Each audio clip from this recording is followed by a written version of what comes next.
the land. Their absence brought by heroes thought a new threat close at hand. Rise, oh rise, adventurers brave through forest, hill and fen. Our race, might, blood lanes fight, and silver spotlight then. Wynni's charm, Gallop's bow, together they defend. The wildlands call to one and all to bring peace back again. The world awakes, the slumber shakes. 2,000 years combined, its conquest greed, a vengeful deed leaves naught but ash behind. With every town they tear it down, their warpath ever wends. The dead arise, neath chaotic skies, their march it never ends.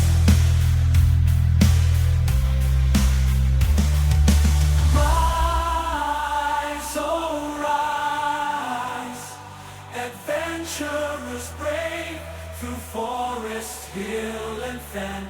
Our race, might, blood lanes fight, and silver spotlight then.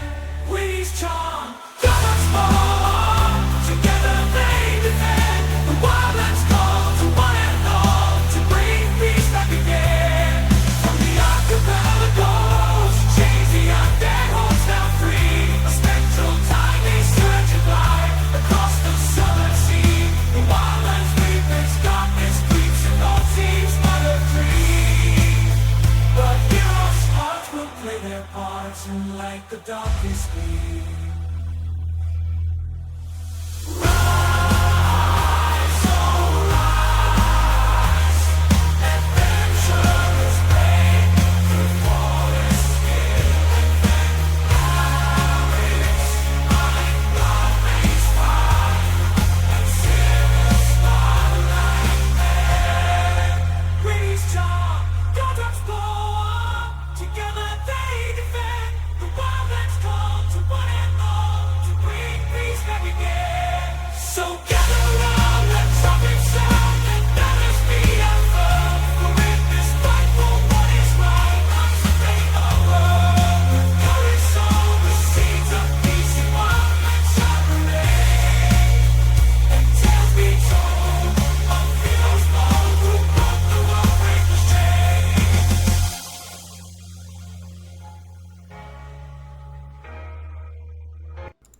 All right. Good morning, and welcome back, everybody, for another session of the Wildlands. This is session number 67, and we are going to just dive straight into it. We ended last session on kind of a saddened note with the death of Wynni. The confirmed death of Wynni. She died kind of halfway through the session. And unfortunately, they were a couple rounds too late as far as her revivification was concerned, and because of her supposed stone soul, she now must be brought back through much greater means. So we're going to go ahead and dive in right now. We're playing until 2 today. We'll take a break right around the noon hour, and we'll go from there. Candace, just so you know, your mic or your camera's not on. Oh, that's weird, yeah. But you're not showing mine. I'll redo mine. Yep. All right. Here we go, my friends.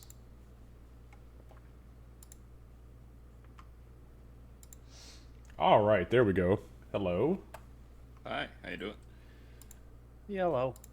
How I'm doing. All right. So, hey, there you are, Candace. Yeah, so I don't know what the hell that was all about. That was weird. I could see everybody except you and Casey, so I just refreshed. Yeah. Okay, all right, guys, so session number 67. Let's go ahead and dive in real quick here. So, October 2024, Part 1 recap. So, the group fought against the 3 generals with all of their might, which was intense. And though initially they held the upper hand, that very quickly took a turn for the worse when he turned herself invisible and vanished for the remainder of the fight. After the three generals lay dead, only Sybil stood completely alive. She frantically rushed around the field looking for Ulrich, who, just as she approached him, gasped for air and sat up. Ulrich went to work, bringing the rest of the fallen back up. Bloodmane began the frantic search for Wynni, and after a few moments, the group followed a blood trail that led off of the boat and into the water. Ulrich dove in, and Bloodmane lowered a lifeboat. As Ulrich dove, a shark swam for Wynni's corpse that now drifted slowly into the depths of the ocean. Suddenly, the shark grabbed Wynni's body and began to swim for the surface. It breached and performed a mid-air shapeshift into the form of a very gravely wounded Nolair. The group took Wynni's corpse aboard the ship and began trying to figure out how to bring her back from the dead. They planned on heading to the Grove to perform a raise dead, should the process of traveling not take too long.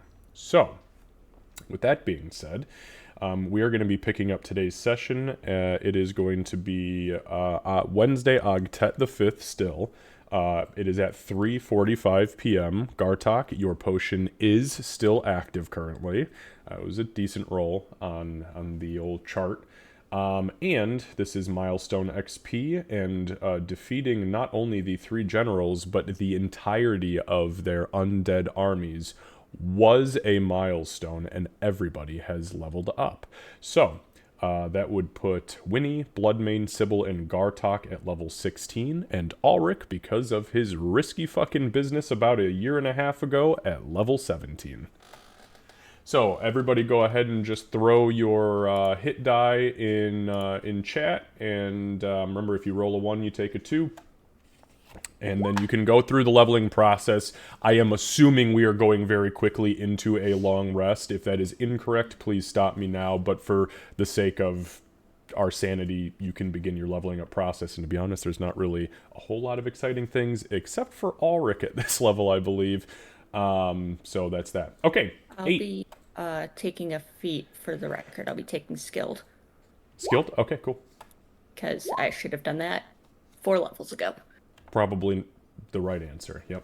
Okay, Wynni, take a 2. That's appropriate. You're dead as shit. So for the max hit points that were drained off by the undead demon looking thing. Don't worry. It doesn't have anything to do with when you level. That will, once you long rest, I will get back to you on that note. Just when you're doing the level, make sure that you note it. And then what's your current max with that drain?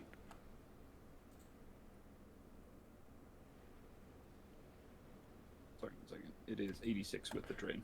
Okay, and what's your total max? It is 124. Okay, perfect. I lost 41 exactly. Okay, that's perfect. So then when you do your level, just mark yourself down 41. And that is still your current. Well, it's your current max plus 10, because you'll obviously gain a little bit extra. Anyways, we'll get there when we get there. Okay, Bloodmane 4, cool. Ulrich 5, nice. All right, and then just go about your business leveling. If there's anything that needs to be noted, if anybody needs anything from me as far as that level is concerned, you just let me know. Okay, so we'll go ahead and just jump into today's session. That was the only note that I had there, and let me just check my other game notes and make sure I don't have anything. Okay, you guys defeated all of the forces of the dead, which was a hell of a feat. And to be honest with you, the fact that you guys took out essentially what it was the equivalent of 3 armies and a fleet of ships, and only one of you died, pretty fucking impressive. Okay, yep, that's about all I had. All right, any questions, comments, clarifications before we pick back up? All right, excellent. So, it's about 3:45. You guys were just having the discussion of how you wanted to do this, so I will let you guys kind of pick that back up however you see fit. We can, sake of brevity, at this point, you do see ships are starting to crest the horizon, moving towards you. Your ships, obviously, not, well, they might be enemy ships now, I don't know. But there are ships moving towards you. You could easily guess, Bloodmane, with the way that they're moving and how long it took them to depart from the command frigate. Probably another 45 minutes or so before they're here.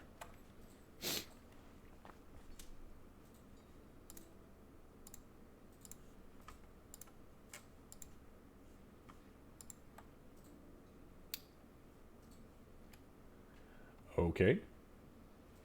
So Nolaire is just kind of sitting there in awkward silence. Well, like I Sorry, said, did we take our long rest, or are we going into it? You guys tell me. What do you want to do? It's not even 3 something in the afternoon. It's 3:45 in the afternoon. So you guys can, like I said, we can sake a brevity if that's what you want to do. I am fine with that, as I dick around with my character sheet. Okay. So let me do we have an agreement from the rest of the alive party members? Candace doesn't get a say. all I'm gonna do is make sure that Wynni is put somewhere comfortable. I know it really doesn't matter, but yeah.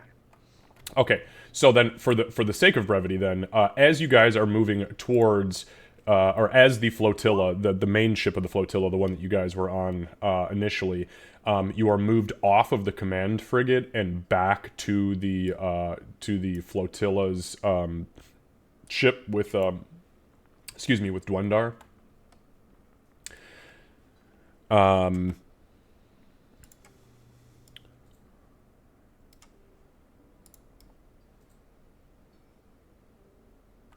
Okay, so you guys are moved back to the main part of the flotilla. Artine is here. Vondel is here. Actually, you know what? I take that back.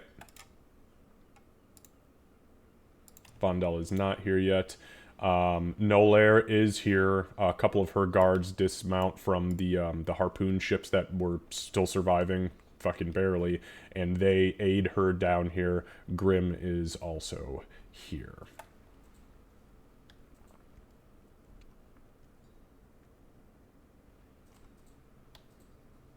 Yeah, so I'm gonna set. Well, I'm probably not carrying Wynni because I have noodle arms. So Yeah, well, I'm assuming Bloodmane's probably carrying Wynni, but I'm assuming you're just gonna put her like in the bunks. yeah, that's where. Well, that's where I thought we think she could go until we can go tomorrow. Okay.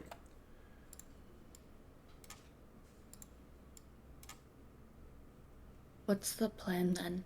Which I know we had talked about using the scrolls and some of the spells you have memorized, and some of the other options. Are we going to try and take her back to the Grove to see if Falcona can help with a druidic bringing back from the dead, or Well, that's the first I've ever are seen his we girlfriend. wanting to see if we can do more, one of the true resurrections? We were gonna do a raised dead. We have a scroll. True that resurrection's we bought expensive by as a Benicio to motherfucker. go get her back. But we have to get to the Grove. So We do have And enough. that's I just don't know the if there's anyone who has the not time. as big one. Will it work if she's stone sold? Kind of looks at Emig there. So she can't be brought back by resurrection. So raised dead is the next option. She nods definitely with the like, okay, yeah, that makes sense kind of expression.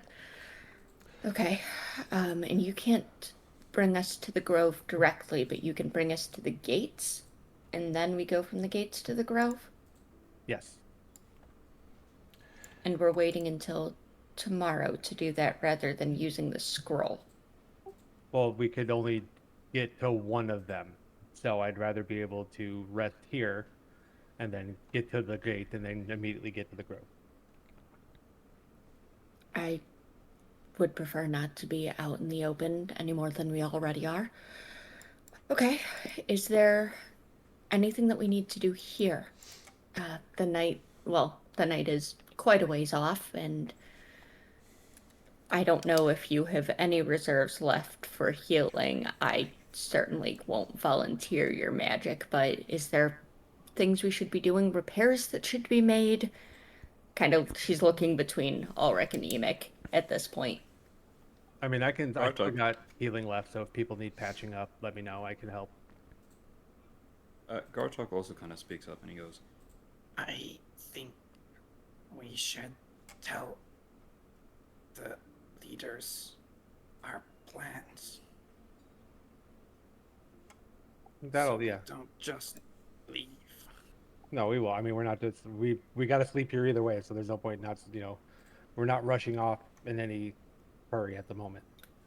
We should tell them before we rest, though, so they can make their own plans if needed, and so that they're aware of what happened to Wynni.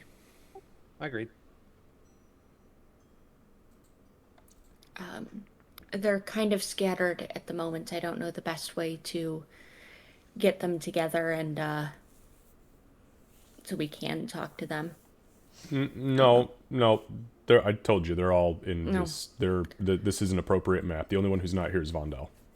Oh, sorry. You're absolutely right. I blame my lack of coffee. Well, then why don't we do that first? Guard will nod. After you speak better.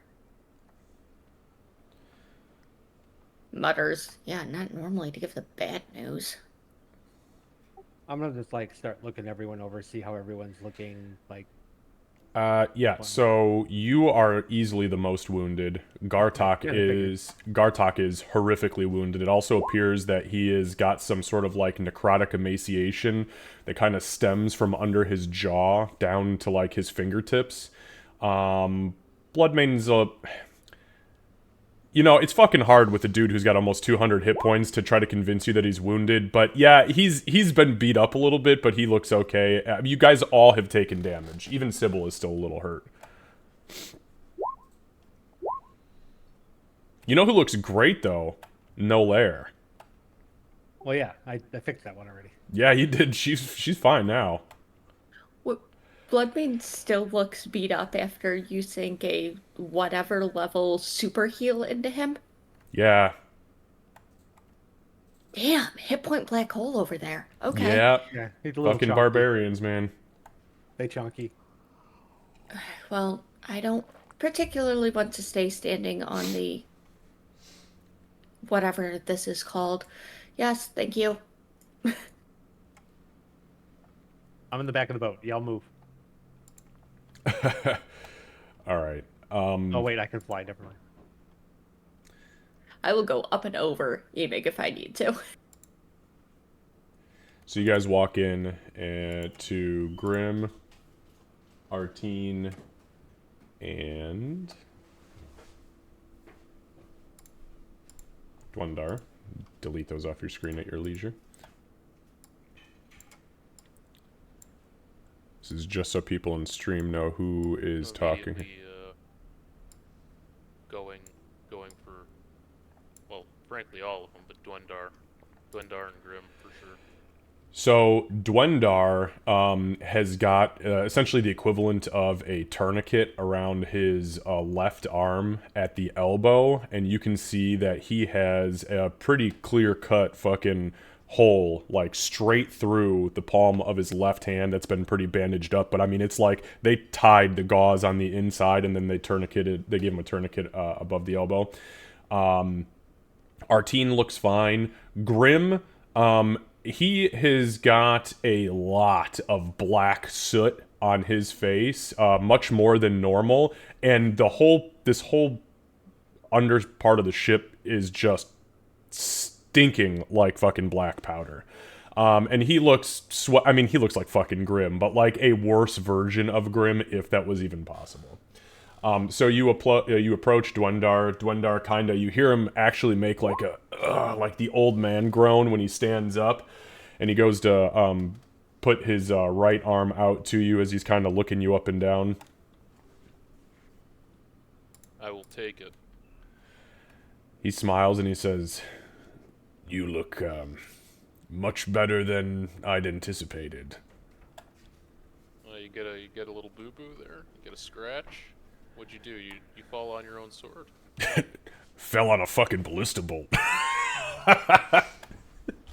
Impressive. It sucked.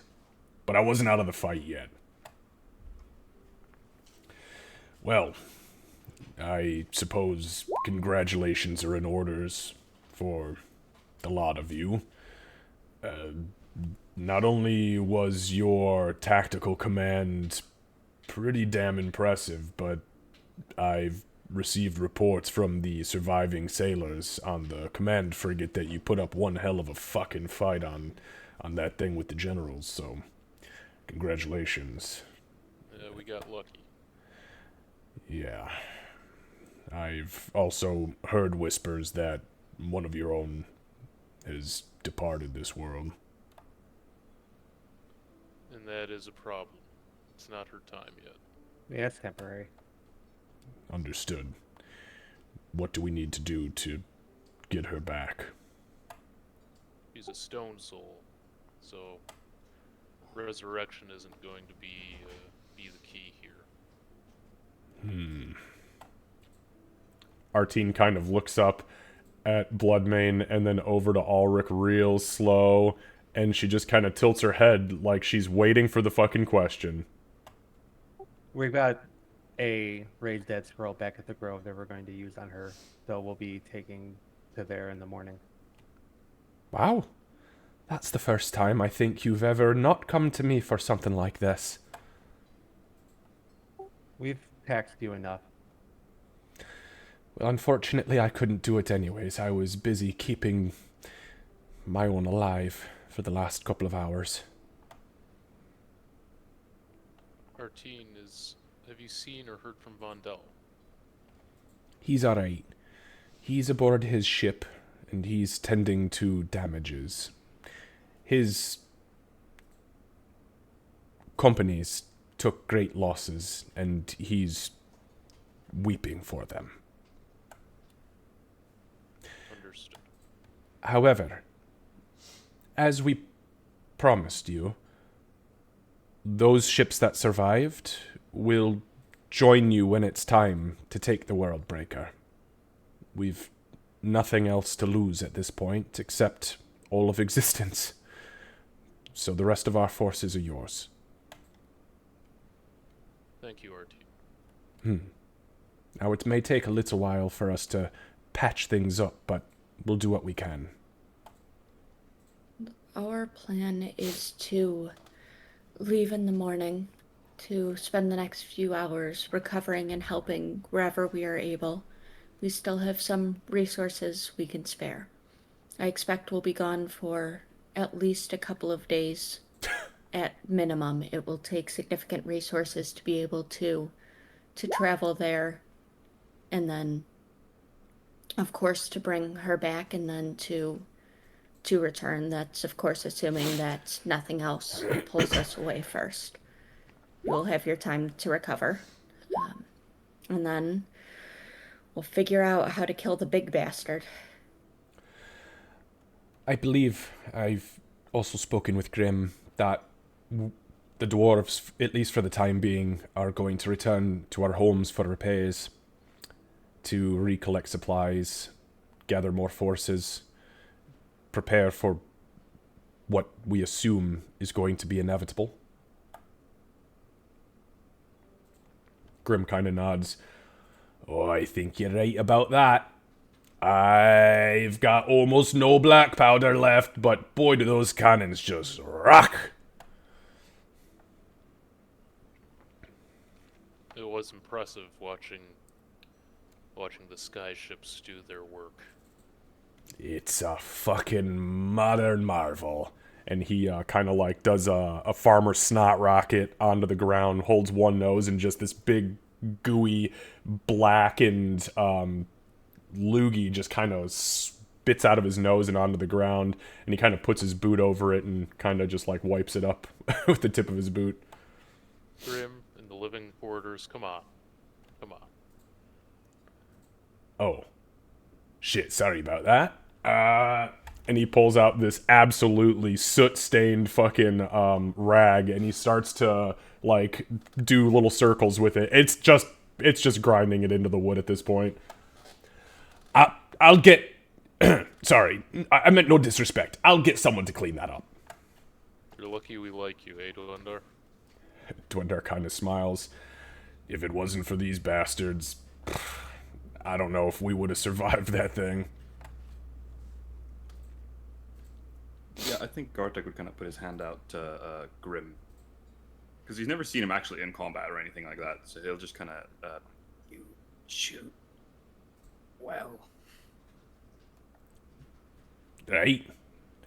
My people, born to fire the cannons of our brethren. You could shoot well too. I guess it's kind of like exchange of hands, and Yeah. Garthik would kind of nod. 'Cause he Yeah, doesn't he'll speak. he'll put his hand out and kind of like pull him in. If you're ever interested in firearms, I'll show you a thing or two. Oh no. Might speak on it later. All right. The dog's definitely interested. His eyes definitely. His one eye that's not currently like pale went immediately wide when he. So Dwendar, he kind of sits back down and he leans his back against the back of the ship here, and he cracks his neck, deep internal cracks. All right, so get whatever rest you need. Whatever supplies we have remaining are yours. Now that the main bulk of the flotilla is beginning to return, we should have food stores up and running. We'll get the infirmary situated. Those who are wounded, feel free to stop there. Help yourselves. Business as usual, and we'll assume that until we hear from you, we'll just recuperate and recover. If things continue as they have, I assume somebody will probably end up getting a... Is it telepathic? Is that considered telepathy? Looks to Ulrich. That's not the point. A message of some sort from Ulrich. Is there anything that we can do to assist? I know Ulrich was going to help the wounded. I don't have any such skills, but is there anything that we can do to help before the day's out? Dwendar kind of smiles, kind of like looks you up and down. No, I think you've done quite enough for the day. I think you should take some time to recuperate before you get yourselves into more trouble. Tend to your dead. That's what we're going to do. To do that deep nod, the one that's almost like a bow of the head instead of acknowledgement. I do have some reserve left, so if anyone you need healing, I can still provide it. I can hit everyone in this room right now if we need it. Dwendar kind of like smiles and looks over at you, and he goes, "You're actively bleeding on my floor. You may want to take care of yourself." Well, if I'm going to hit everyone in the room, it'll hit myself as well. So Well, let's hit it, Ulrich. You're right. more than welcome. He kind of starts to undo the tourniquet on his arm, starts to pull yeah. bandages out. Hang on, wait, let me get this out of my hand so it doesn't fuse. He does. Right. He undoes the bandage, and sure as shit, it is literally it's like a ballista bolt size hole straight through the center of his hand. Yeah, that's not good. We'll go ahead and do my last 5th level as a mass cure wound to hit all of us. Let's see. You said Grim was looking kind of rough. Yeah, he doesn't really have like any wounds to say, but he looks exhausted, and he's dirty. Healing doesn't really help with dirt. So we'll do that, and we'll hit. Pretty much just everyone that's hurt. Okay. So go ahead and give me a roll. All right, 24 to everybody. All right, yeah, you see the wound. Dwendar's hand pretty much closes completely. The only thing that doesn't happen is the scab that automatically forms on the outside doesn't fall off. Grim kind of like rears back for a moment from the light, and when he comes to, you would, with your passive perception, would catch him. He kind of like lifts his shirt up, and you see that there's probably a 6-inch scar across where his kidney would be, and it's sealed up, but there is dried blood underneath it. Besides that, everybody looks pretty good. Gartok is he's still got some fucking problems. It's like he just can't be. Even though you put the healing into him, this emaciation is just horrific. Yeah, we'll see how that looks after a night's of rest, and I can restock on what we have, and maybe have to do some fun restoration stuff. But I'm gonna hit myself with the 4th level cure wounds. Okay.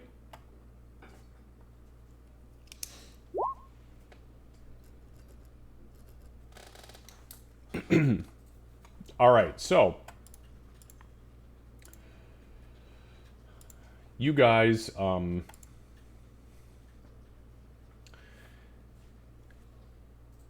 finish your healing. You, Dwendar, Artine, and Nolair kind of take to their own devices.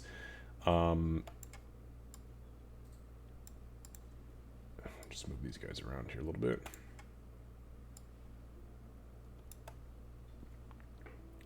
Grim hangs out for a little bit, but he just kind of relaxes. He's actually kind of like still actively sweating. It was a lot of work a lot of manual labor, and he was not nearly drunk enough.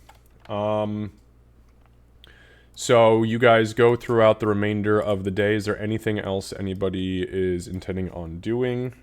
I'm just still taking stock on how hurt everyone is and using what I've got left before it goes away.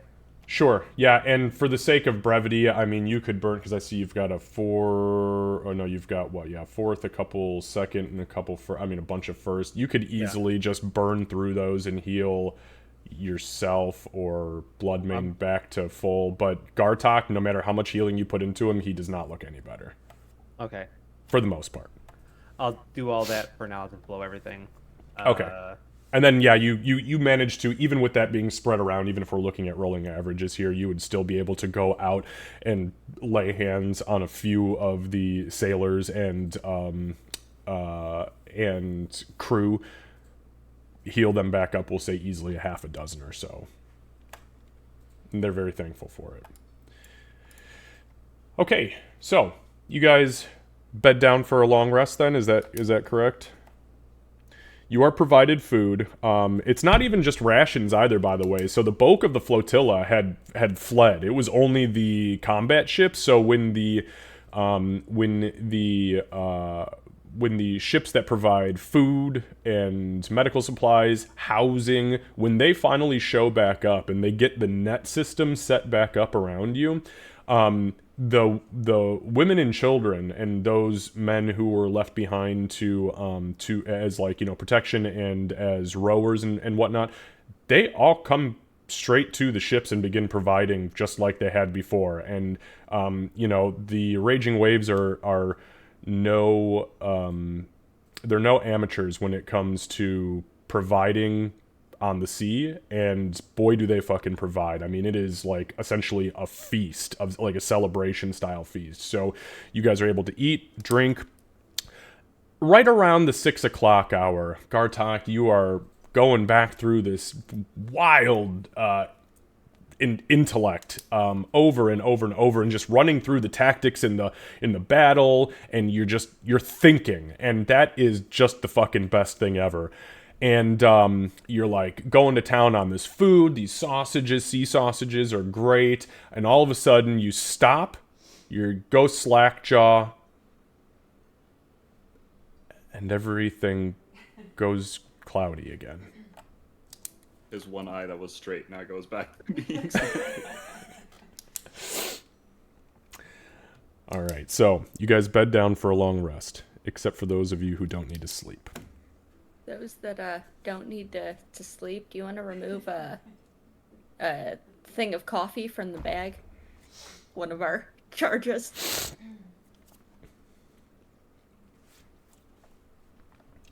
That's all. You, the only Candace. significant Okay. thing.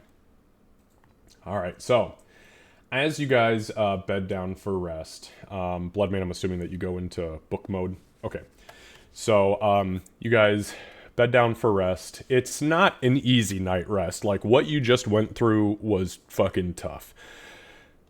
Even those of you who have, don't even have the intellect to fathom what you just went through, it's still not easy to comprehend that you just faced the most powerful undead entities that anybody's seen in 1,000 years in this part of the world. And won. Like, not only did you win, but, like, you won for all of humanity because their armies dusted in the fields, which is absolutely insane. Bloodmane, as you are reading your book, it's tough for you because time becomes meaningless when you are in that trance-like state. But somewhere along the lines, as you're reading, as you're digging into the tome, as you are uncovering new secrets, especially now because you literally are in the process of leveling, as you are uncovering these new secrets and, you know, the sigils are making more sense to you and you're hearing the whispers of the Deep Old One, you get this vision. And it is the vision that kind of plummets you into darkness initially. You get pulled into the depths, under the water. Everything around you swells for a moment and then becomes completely silent, as if you are submerged in very, very, very deep water. Deep water to the point where you can actually feel the pressure on the outside of you, even in this vision-like state, almost destroying your form, but you are resilient enough to resist it. And as you look up from the book, which is still open in your lap, you see an image. The massive eye. Something different about the eye this time, though. It is much more physical in form, much more solidified in form. Something about this entity has changed ever so slightly, as it is now something that you can call tangible. Yes, it is a little bit adorable, but you can see that this eye is not the end of this creature. This eye is the beginning, and something massive, something probably hundreds of feet long, lie behind it, and you are face to face with a singular portion of it. And you hear it speak out to you through your mind.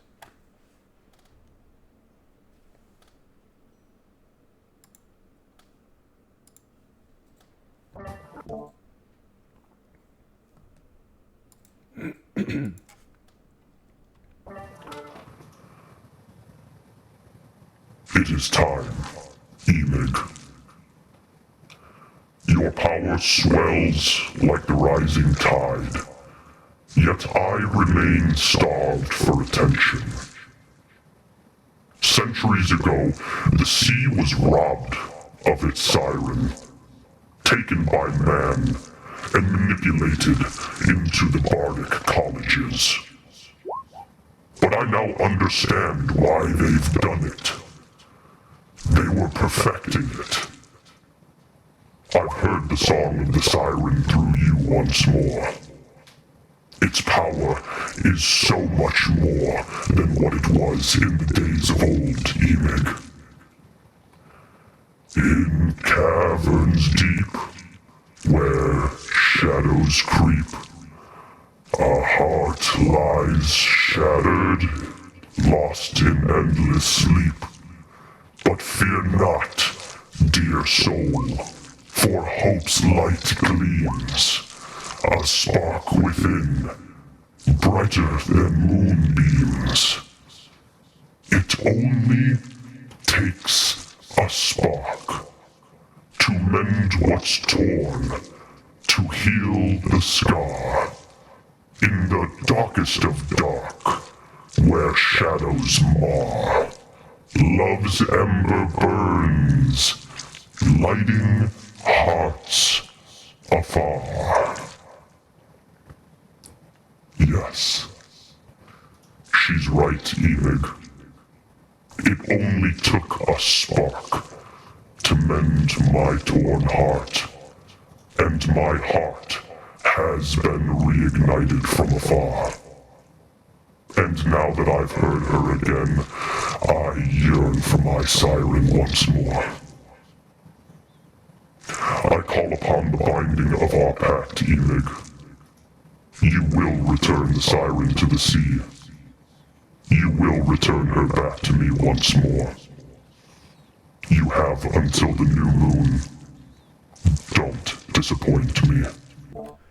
And Emig, all at once, you pull back from the vision, being pulled upwards as if something has got you wrapped around the waist, yanking you up, up, up, up, up, up, up, and suddenly you wake up, quote unquote wake up, out of the vision. It is the crack of dawn. The night is gone. You breathe deep, and as you look down, you see the remainder of what is the tip of a tentacle vanishing into the book, and the book slams closed. Well, fuck. I'm going to instinctively, like, try to go and talk to Wynni. She's still and there. Be brought back to this plane of existence in which she is not. Okay. Welcome to the Thunderdome, asshole. My heart. About this time, everybody is in the process, the early stages of waking up, at your leisure, of course. There is, Sybil, the scent of freshly brewed coffee that wafts you awake, as they like to drink coffee, and they're making it everywhere on these ships. She'll be still half asleep when she ends up in the room closest to her that has coffee in it. It's the very much the almost cartoonish following the nose kind of thing. We can deal with the party problems later. Caffeine first. Hey, as far as you're concerned, there is no party problems. Wynni ain't getting any deader. Well, technically she is. Well, okay, alright, settle down. Okay, Mr. fucking Technical Resurrection over here. Could have gentle repost, but no. Oh, shit. I will go and acquire myself some coffee and actually wake up, and then I will return to the party. Yeah, I'm gonna start. I saw faces panicking. I was like, I tried to figure out a way to tie in like, this guy being a the level two, fucking 17 warlock, and I was like, I got you, bitch. Yeah. Coin purse with pocket planes that we have to try and see if I can figure out how much money is in the two that the undead had, because I don't know how those work. Okay, so walk me through that again. You're gonna open the coin purse and just call out the coins? Well, yeah, I'm gonna, I don't know how they work, how you know how much is in them, so... Yeah, so it's a pretty... Yeah, because they're a common magic item, essentially what you would do is, it's the equivalent of going through an item that you're already attuned with. So you would put your hand in and you would kind of concentrate on what's in there. So between the two, because you guys picked up two, between the two, there is, as you reach in, there is 11,000 gold and 1,600 plat.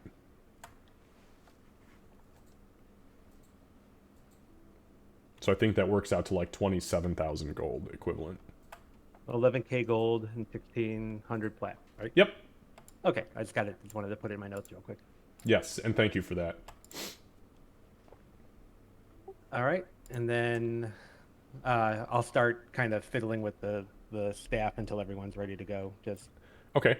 I don't want to attune to it because okay. I don't know if the undead did anything to it, and I'm not going to do that. I'm going to wait till it gets identified fully first.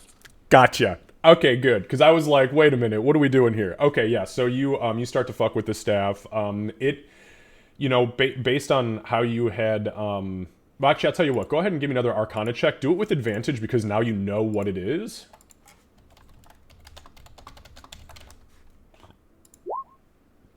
Okay, that's not bad. Give me one sec. Okay, so things that you learn about it while you're fucking with it. And this is just from, like, reading the runes on the side. You see a rune kind of appear in the little, like, gyroscope at the top. You say the rune out loud in the arcane language, and it spins to a different location. And you begin to slowly kind of understand what it does. The short of it is, this thing is a charged item. It retains charges like many magic items. It is magical in nature, meaning that if you were to use it in combat, it has a magic aura around it. It has three primary functions. One is spells, meaning there are spells inside the staff, charges of spells, which you will learn eventually, and utilizing the spells from the staff will take a specific number of charges out of it, but it will replicate the spell that's bound to it. The second function is spell absorption, meaning that when the user is subjected to spells, there is a potential of absorbing spells into it in order to recharge its charges. And the third is the ability to destroy the staff and utilize all of the charges within it to create essentially a massive explosion. But obviously that's never been done before. That is kind of like a last-ditch effort sort of thing. It's like a self-destruct slash... I'm gonna take you with me. Yeah, it's a Hail Mary, essentially. But yeah, those are the three primary functions of the staff that you learn. Okay. All right. What's everybody else doing? I'm going to try to, take Ulrich aside for a nice little chat. Okay. While that's happening really quick, Gartok, were you doing something? I want to know if my HP is... Yes. So you wake up, Gartok, and you kind of like look down at yourself, and the black necrosis has receded, and the scales have unfurled, and you are now back to normal. Awesome. In that case, I'm going to roll some hit dice. Yeah, please, feel free. I'll end up doing my usual. Once I'm captured, Sybil will, it's not going to be as inspirational as it normally is. It's going to be more of quiet resolve of, picking up the pieces and continuing of, the soft strengths, not the going triumphantly into battle. It's going to be one of those, and she'll do that, which at the moment is 18. 18? Temp HP. Okay, so everybody will gain their 18 temp HP. Even those of you who are going to be having this private conversation can still hear the motivational words kind of flooding through, so I won't cheat anybody out of that. I want to, but I won't. All right. Okay, excellent. And, okay, so yeah, Ulrich, you are, Bloodmane kind of pulls you aside. I'm just going to move you guys down to the south here so we can insinuate that you have gone to have a private conversation. Don't forget to update HP on your tokens and stuff if you haven't already. Yep. And actually, Candace, did you update yours? I did. Okay, cool. Thank you. I just got 4. Those 4 could be the difference between life and... Oh. Never mind. Oh, she's so Too soon. funny. What can I do for a big man? What can I do for a big man? I like that. We're back again. I had a vision. No, not a vision. My patron was here. We need to get Mundi, I think, next. That was kind of where I was hoping to go. Well, then we're in agreement. I'm really hoping that if that thing is some sort of undead and it was sent with the fleet, that it was either destroyed or weakened. I know that's hoping for a lot. It's not going to happen, but it's worth a shot. Not gonna fucking tell him. Yeah. Wendy, yeah, maybe. I'm not. I don't think he understands what he needs to do. I don't understand That's why he wanted what Wendy. my patron wants with Mundi. Uh-oh. Yeah. Yeah. This That's why world he's is winning. confusing. Oh, you're not wrong. Oh, nobody understands Winnie would. what... Yo, We'll figure it out. nobody gets it. We'll get her as soon as we get Wynni back, which as soon as everyone's ready, we'll get going on. I was given a deadline. Oh. So it's Yeah. like... So it's a big fucking deal. We have until the new moon. Well, I have until the new moon. I imagine if at that point we have not succeeded, I will probably lose my other powers. Or worse. Let's just- Potentially. Yeah, because let's see. We're not even at the... How long do we have until you change? Because then it would be another cycle all the way to the other side, so... We'll have a little bit of time. Yeah, Bloodmane, you would know. You change tomorrow. Tomorrow at dusk, and you will change again on Saturday at dusk. Sunday is kind of a recoup day, and the new moon is on Monday. So you from this morning, including today as a day, you have 1, 2, 3, 4, and potentially like 4.5 days. Maybe 5 if you're lucky. Oh. Yeah, we don't have long. Then I say let's get moving. Gonna have an awkward conversation. Agreed. I'm gonna go mosey on up and start, rounding people up for the teleportation train. I'm gonna see if Bondell ended up coming down around or if he's still gone. So he did come down. People would tell you that he came down in the middle of the night. He came down to eat, and he looked fine. He was unscathed. But then he took to the ships, and like literally at the crack of dawn, his whole fleet moved out. What was remaining of him? Actually, Grim would have confirmed that because he was literally and physically assisting in putting out fires in their engine rooms to get them back in shape to go, because they had way further of a fly. I'm gonna message Mylar that we're gonna be popping in to use a circle to get back to the Grove, if that's okay with him. Okay, Look, yeah. we're getting better. So yeah, Mylar, he would say, well, yes, you're welcome to stop by if you'd like. Thank you for letting me know this time, so I didn't destroy you.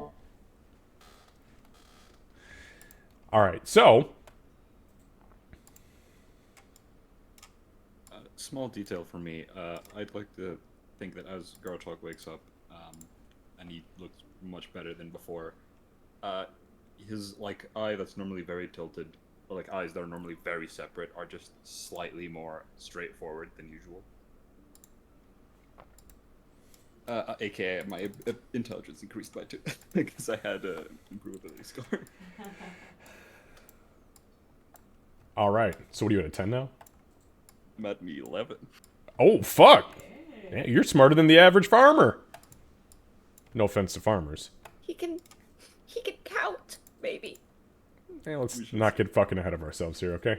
Technically, he's smarter than me, so. It's like that one lazy eye just stopped lazing and finally started paying attention. All right, so you gathered the group successfully. We'll say that with all of this happening, it's probably about 10 a.m.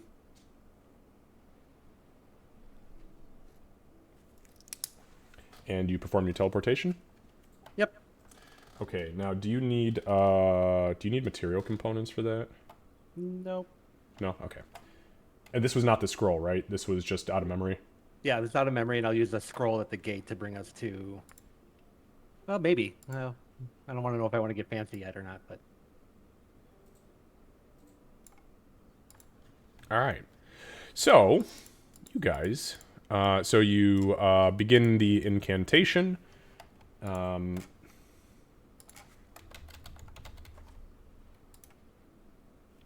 Oops.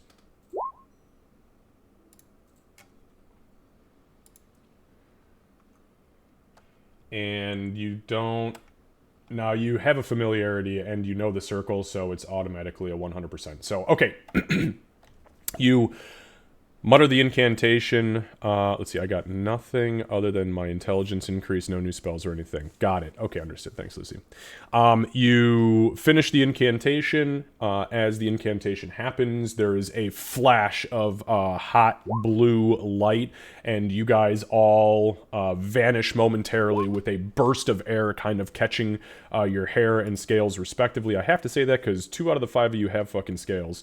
And you guys reappear in Mylar's circle. Mylar is standing at the doorway, leaning up against it with his staff in hand, and he says, "See, now isn't it much more pleasant when you let me know you're going to arrive?" Yeah, I'm getting better about it. Wonderful. See, no need for hostilities. Very trying. Very, very much trying to do better. Oh, shit. She is very dead. Yep, nope. We're gonna go fix that once I gotta buy a scroll from Radicchio, but All right. she's unfortunately stone sold the resurrection, and I couldn't get to her in time for Revivify. So I'm sorry for your loss. it's temporary. Let's hope so. What was her stone soul again? Resurrection. So we're unfortunately gonna have to do Raise Dead, which I know has some side effects, but This was Ezekiel, by the way, not Mylar. oh yeah. It's okay. I was just like, wait a minute, you guys weren't going down to the Sorcerer's Sanctum. No, the two of them are like the same person in my brain. They're literally brothers, so... I know. mean, yeah. So Ezekiel, he says, right, well, best of luck to you. Hopefully she can find her way back. Quick yes. question: can you cast Identify? Of fucking course I can. I can't, so I don't assume. Well, anyone can. you have lived like 1,000 lifetimes. I mean, you've got things that are just not right. What do you want identified? He'll show the staff. Holy fuck me! Is that the staff of the Magi? Yeah, I kind of want to make it was in with the undead, and I kind of want to make sure they didn't f with it before I attune to it. What idiotic fucking Empyrean soldier decided that when they banished the dead to the Isles of Lost Souls, that they were going to give them one of the most powerful arcane artifacts in existence? Probably Fred. Fred. Fuck Fred. Yes, give it to me. He takes it from you.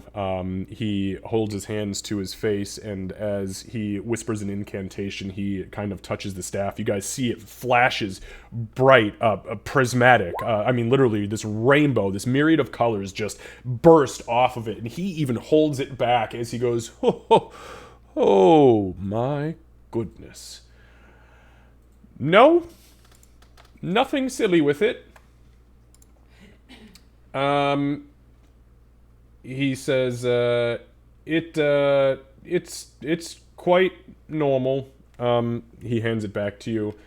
And he's just gonna kind of ramble off everything it does to you.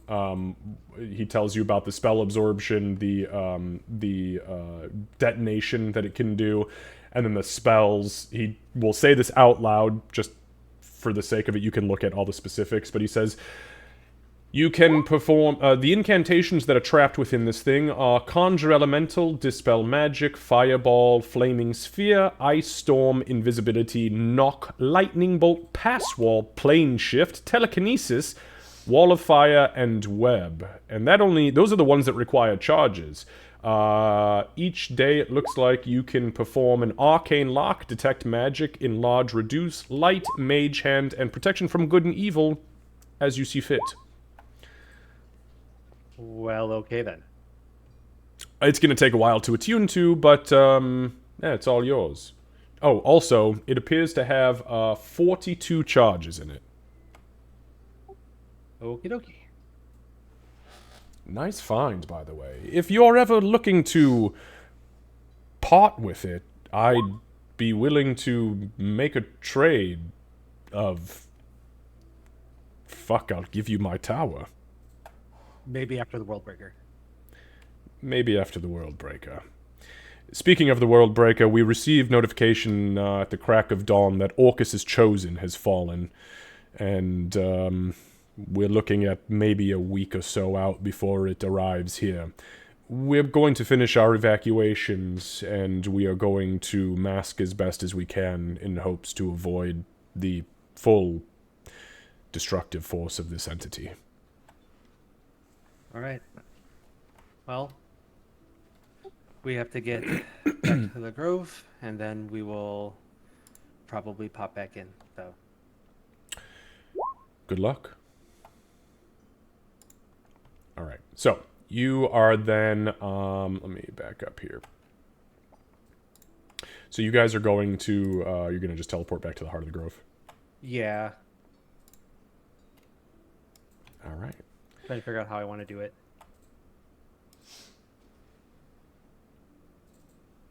I think I'm going to use a scroll. Okay. So go ahead and mark. The Oh, go scroll ahead. gets used. I- Ezekiel, our Hmm. restrictions on being able to acquire magic items from magic item supplies and the like, you know, the things that they know more about than I do, have been recently lifted. Do you have any supplies that we might be able to purchase that could help us in not having this happen again? They've been lifted. Yes. What would you like to purchase? I have many a great things.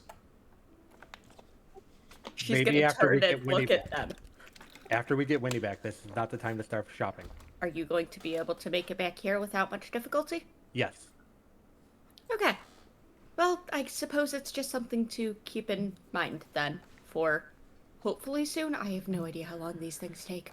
Yeah, that's fine by me. So long as your contract has been lifted by Mr. Timbers, that's fine by me. I want no part of having my name on a grudge list of a Timbers.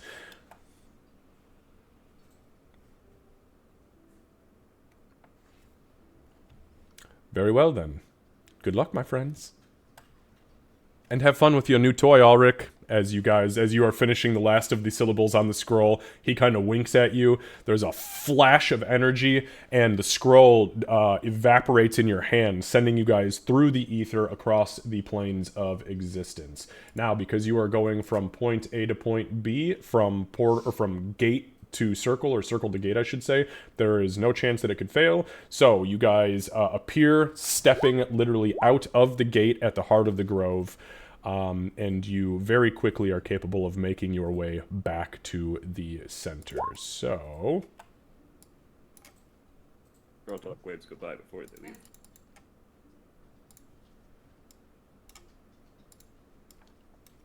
All right. So you guys are here in the center. What exactly would you like to do? I'm immediately taking off to Berdisio. Okay.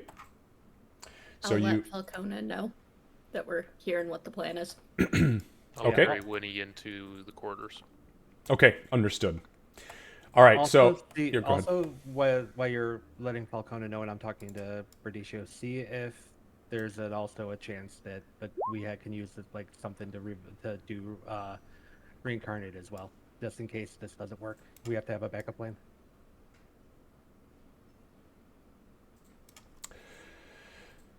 Okay. Okay. So you head into Brodiccio, into Brodiccio's quarters.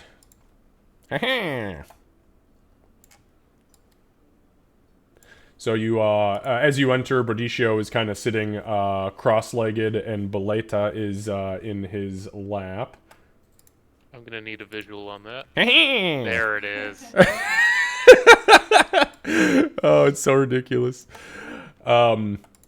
But Brodiccio, he kind of looks up and he says, hello, my friend. How is your needing of the scroll? Yes, I kept it out for you this time. You told me, remember what I tell you every time I see you. Hey, look, I have all this stuff, and you always tell me, we don't interested in buying. So I put it away, Baletta cries, I dry her tears, and we go about our business.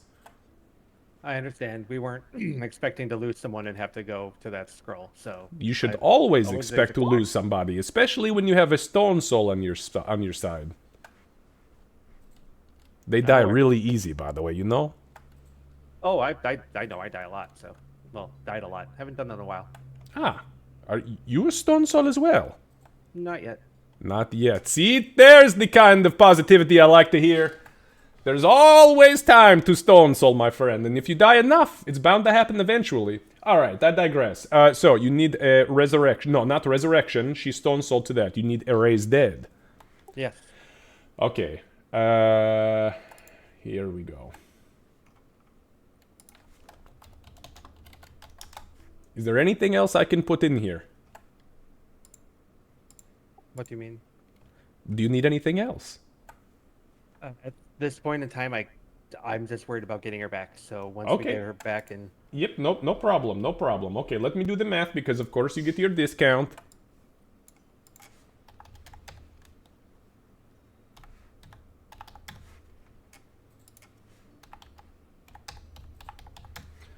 Okay, it is 1,088 gold with the discount, by the way. all right, I'll go to one of the pouches and take out the 1,088. Okay, and he hands you a scroll of Raised Dead. Now I have to do math.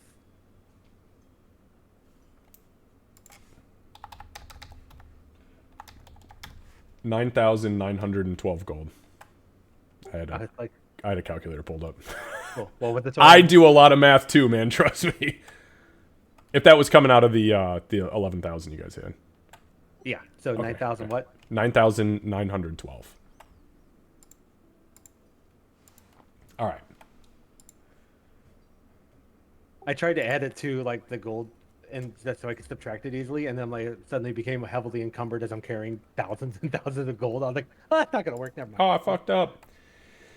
Okay. So yeah, he gives you the scroll and he says, Ow. I'll be here for a while, as I don't foresee myself being able to get out of this fucking place anytime soon.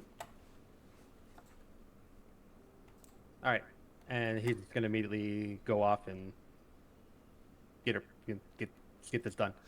Okay, good luck. As you kind you of very like, much. yeah, as you like, kind of look around and say, "Hey, thank you very much." He's got Boletta up in one hand and he's waving her paw at you. It's fucking adorable. Frantically wave if I'm ushering myself out. Okay, so over in the Falcona territory, this smoking hottie. All right, so you enter with Wynni. Falcona is sitting in a chair, kind of like is the chair, kind of weird, like her body just blends into the wood. And she kind of looks up at you, and she rises suddenly, and she says, I feared that's what I had felt.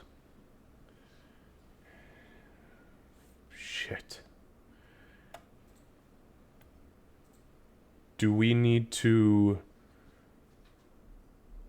reincarnate her?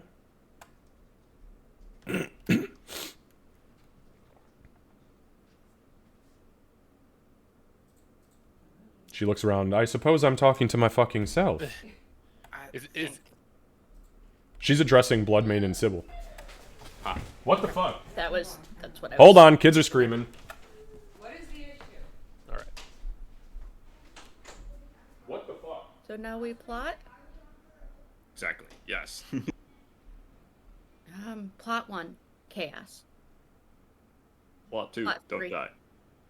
Ah, see, I was jumping to plot 3, profit. But, Profit. sure, we can... I like profit. So it goes cause chaos, don't die, profit. We're pretty good at number 1. We struggle really at number 2. bad at number 2. I've just recently got a lot better at number 1. I'm proud of you. Spell choices. Which scroll did you get already? Raise that. Raise that, thank you. They all start with R's, so I get really confused. It's like Revivify, Resurrection, Raise Dead. It's like, oh shit, which one is it? I want Alright. the rename spell. Sybil's going to look up. We're not discounting that, but I believe Ulrich wants to attempt another avenue first, something that works around her stone soul, but keeps her form as is. Assuming I understood all of that correctly. But if it fails, Fine. then yes, the next option would be a reincarnation.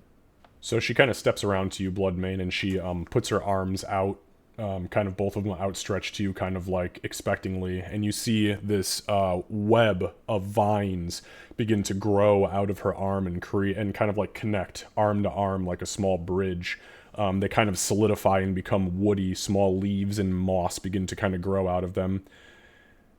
We'll take her to the preparation chamber then. She'll need to be anointed. Hand her over. So, Wynni is taken by Falcona. this when we find out Falcone was secretly a hag just wanting to get Wynni's corpse? Hey, hey. No. Bum, Bad. bum, bum. Look, I've already caused enough trauma today. Is this really what you want? What's Nope. D&D without trauma? Touche. No. Is there a way to mute Sybil for the chat? Okay, so I think we can call it the Wynni treatment at this point. yeah, right. So ironically, Falcona brings Wynni into Brodicio's like area, and at this point, as she's walking out, Ulrich, you'd be running up towards her. You'd see Falcona carrying Wynni. Now Winnie's body is kind of you see the vines growing up and around this weird little arm bridge and kind of beginning to slowly like cocoon her body. And she kind of catches you and she says, "We'll need to bring her to the preparation chamber for proper anointment before your ritual." Okay. So the only way I have of bringing her back is going to severely weaken her for a few days. Can you reincarnate her? Can I help with it? That's not my wheelhouse really, but well, technically.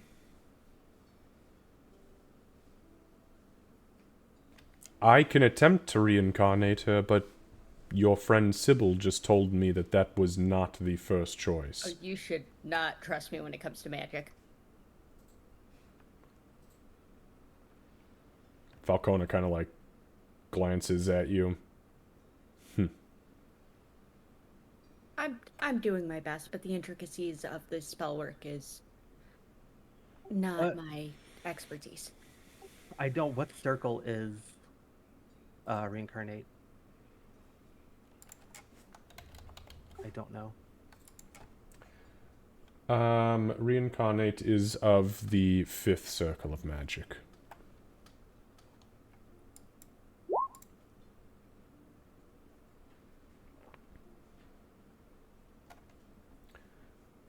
As far as assisting,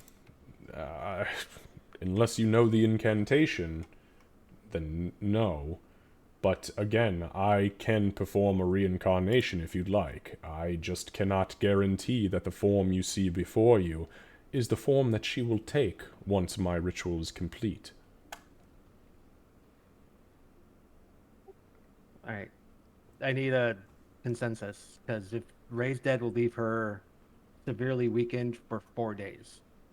Falcona, like, looks up suddenly and over at Brodicio. "Timbers, we need the space." And he kind of looks wide-eyed, grabs Balletta, grabs a couple of his bags, and he fucking hightails it out of the room. Is that weakness something that you are able to remove? No. Like you have... They have to rest for 4 days to get all their strength back. But She'll be can't functional, but she will be severely weakened. Can she do other things during those 4 days, or would that slow the recovery? It won't slow the recovery, but she will be weakened. This happened to me. This is how I was brought back once. You're When a you lot were all weaker. gaunt and extra, Yeah. But it takes 4 days worth of rest. Nothing can really accelerate it. It's not. We It's, have 4 days. that's my worry after our discussion. So we'll get to that in a minute. We have a timeline now. Oh, all right. But if we have a timeline, isn't that fairly pertinent information to share? Well, just learned of it this morning, so give us a second. I'm more worried about getting somebody back to life than our future at this point in time.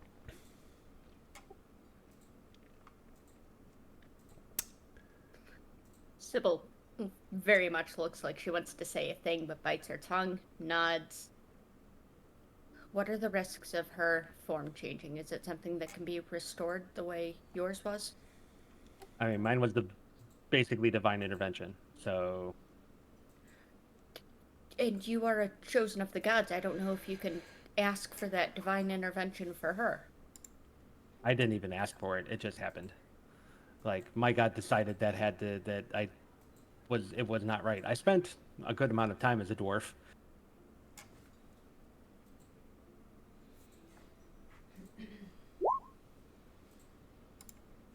Okay, but if she's in a different form, her abilities will still be the same and she won't be weakened? No, yeah, that won't change. Like she will just be a different race. Like, nothing else will change. As much as I'm sure that would require adjustments, would that affect her magic, her No.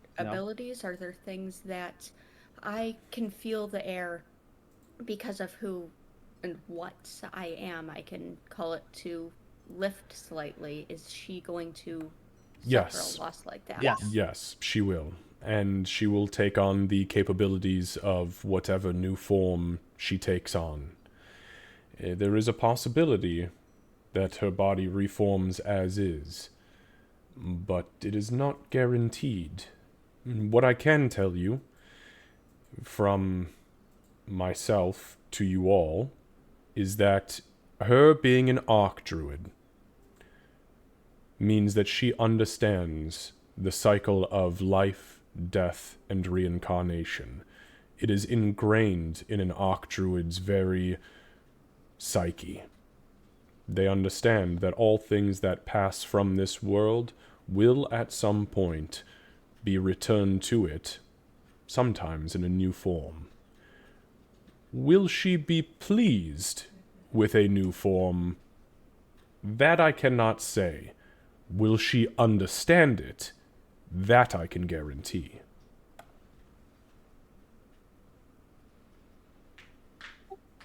I say we go with the reincarnate option. Well, The I agree. scroll can go in the bag for a future crisis. The reincarnation is kind of inherent to being here, so that makes sense from a logistical perspective as well. okay. Very well. I'll need some space. At this point, Falcona takes her hands as they've been kind of, holding on to Wynni, but she kind of like emptying a dirt off of a shovel. She kind of lets her body onto the ground, and she puts her left hand around Wynni's face, and she takes her right hand and puts it around Wynni's knees, and she closes her eyes. She also will tell you, you'll hear her kind of say out loud, I'm assuming she has this somewhere, but one of you needs to go through her bag and find small bottles that have rare oils inside of them. There will also be small blocks of incense. I will need all of that to properly anoint her body for the transformation. All right, I'll go through the bag of holding because I think I still have it. I don't remember. Yeah, so you definitely find both of those things in there. Okay. And I'll Okay, so- take them out and hand them over. Alright. Candace, you can take one charge of the oils and unguents. I only had one charge. Oh, well, then it's for the gone. oils that All right.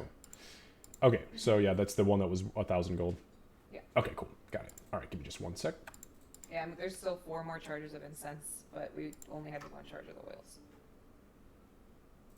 After we get you back, we'll go shopping. I tried to go shopping first, but no, had to bring you back.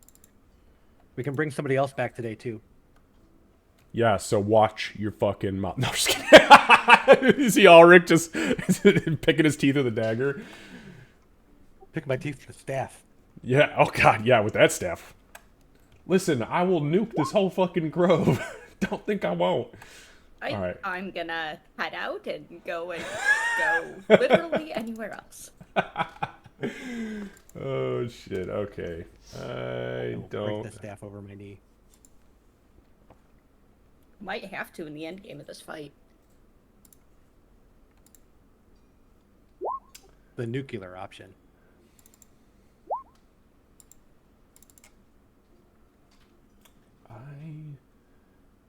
Where the fuck did that go?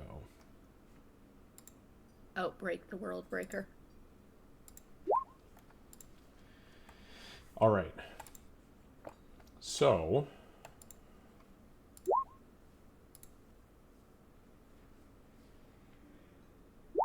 oops, that's not what I meant to do. God damn it.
Okay, sorry. I had to actually, because everybody has like special like charts, because there are so many more races now than when the spell was created. So I have to very diligently go through all this so as to not be a complete fucking racist. All right, so Falcona, you guys see, as you pull the oils out, she from her chest, like the leaves kind of split in her chest, and a branch comes out, and it kind of forms this open, almost hand-looking entity, but it takes the oils as the hand over her face and over her knees begin to slowly spiral vines around Wynni's body. Her mouth begins the incantation as this third hand begins to slowly apply these oils, anointing her head, anointing her chest and her legs. The ritual kind of flashes with this green light, and over the course of the next hour, her body is completely enveloped in this large, mossy cocoon. From the top of this cocoon, as Falcona's hands kind of recede, and she takes the remainder of these oils and she begins to anoint the top of the plasmoid. That'd be fucking crazy. She anoints the cocoon. The incantation finishes, and for the remainder of the hour, which is about 20 minutes, she simply sits and focuses as small mushrooms begin to grow from the exterior of the cocoon. They grow up rapidly, bloom. You see the spores kind of spit down onto the top of the cocoon, and then the mushrooms immediately wilt and die, being absorbed back into the cocoon. And the process repeats itself and only becomes more and more aggressive as the ritual comes to its conclusion. During this hour, is anybody doing anything? I am staying by, helping or getting anything she may need. Like, put this oil there, I'll do it for her. Just kind of being her right hand if she needs anything. Okay. I'll do the keep other people out option. Do not disturb. Yeah, you guard the door as Rhodesia is nowhere to be fucking seen because he was a little bit scared. Okay, sorry. Gartok will stand by like the other door, just kind of in the out of the way in the corner, as he did for Ulrich when he died, and I guess Sybil came back on her own. Okay. All right. So, I'm actually not 100% sure where the doors are on so this. the but door, I'm by if the you door. zoom into about 80%, and you can see there's only one door over here. These things on the outside are actually, if you look close, they're like roots, like tree roots that have grown up and out of the ground and created kind of part Well, of the I site. will not be guarding the roots then. That seems silly. Just to make sure that they don't, get crazy on you. Okay, so, all right, so everybody has determined what they're doing. At the end of the hour, there is a soft glow from the interior of the cocoon. And the last of the mushrooms rise up and grow this really vibrant teal color. All at once, they, like a wave from where Winnie's head was down to her feet, they immediately rot out of existence and absorb back into the cocoon. There is a large zigzag split in the cocoon. All right, Wynni, it is time for the roll. Would you rather me roll physical dice or would you want digital dice? Oh god, I don't know. Physical dice. Physical? All right, hold on.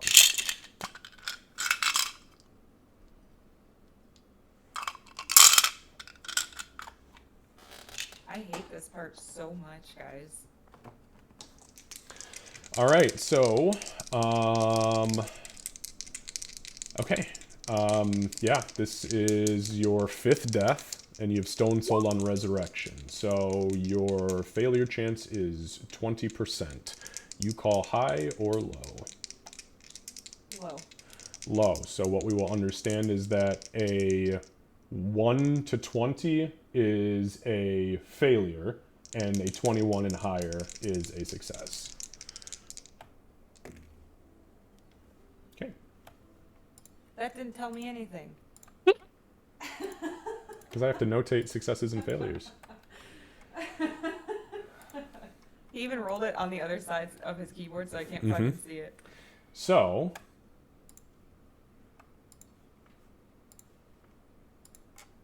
okay, now I do have to roll another set of percentiles. So, the split glows vibrantly from the inside as Falcona kind of whispers, and you see now her hands are kind of sprinkling spores on the crack that has opened. She reaches in physically and pulls the cocoon open. The light begins to die down. Wynni, from the ether, as you've been kind of floating through the void at this point, kind of lost, your soul doesn't really go anywhere until all attempts at resurrection have been made. And since you're not religious, you wouldn't really see a god of any sort or be in that presence. So as your body, as your soul kind of hears the call, you hear Falcona calling from the ether. You look down and you see the mushrooms rising and falling, and their soft glow call you back down, and you successfully manage to find your way back into maybe not your body, but a body that you have been in the past. And the body, bear with me one moment. If it's different, be cool.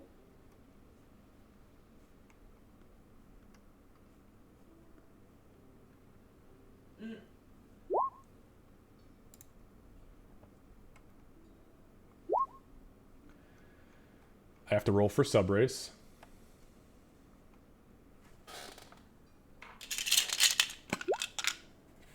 This asshole with all his training and acting is giving me nothing to go off of. No facial expression whatsoever. You're alive. You know that. Yes, but am I a dwarf? Reaches for bow again. Stop hoping for that, Lucy.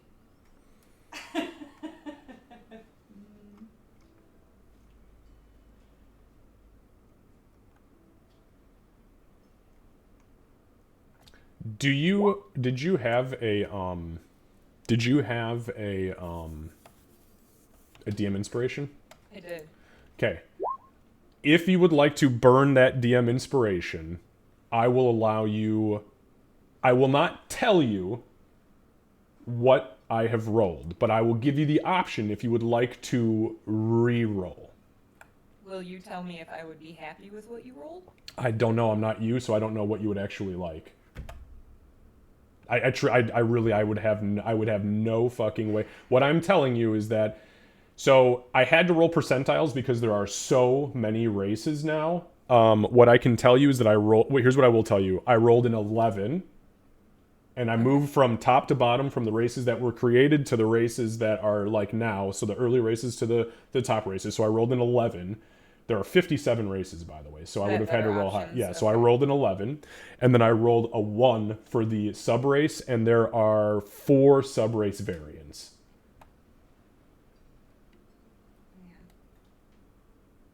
It's old school. Sorry, I'm trying to think.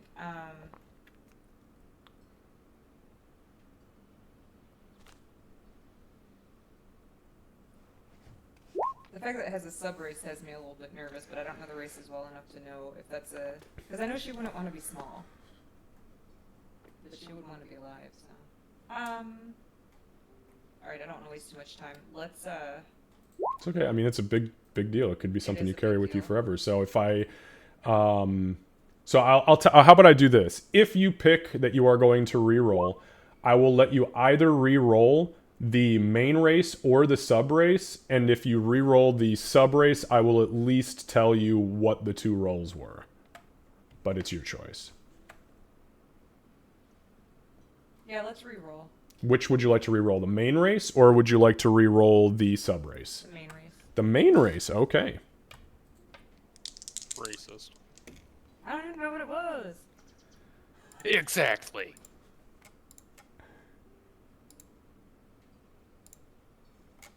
All right, so bear with me. 2, 3, 4, 5, 6, 7, 8, 9, 10, 11, 12, 13, 14, 15.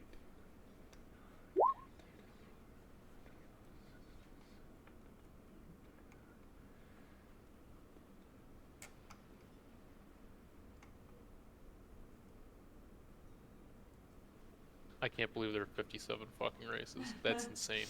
It's absurd, to be honest.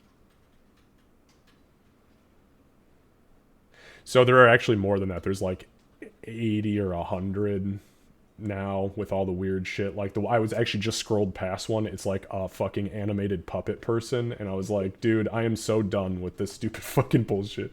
What is this, Pokemon? What Yeah, the hell? right. Okay. So I have rolled.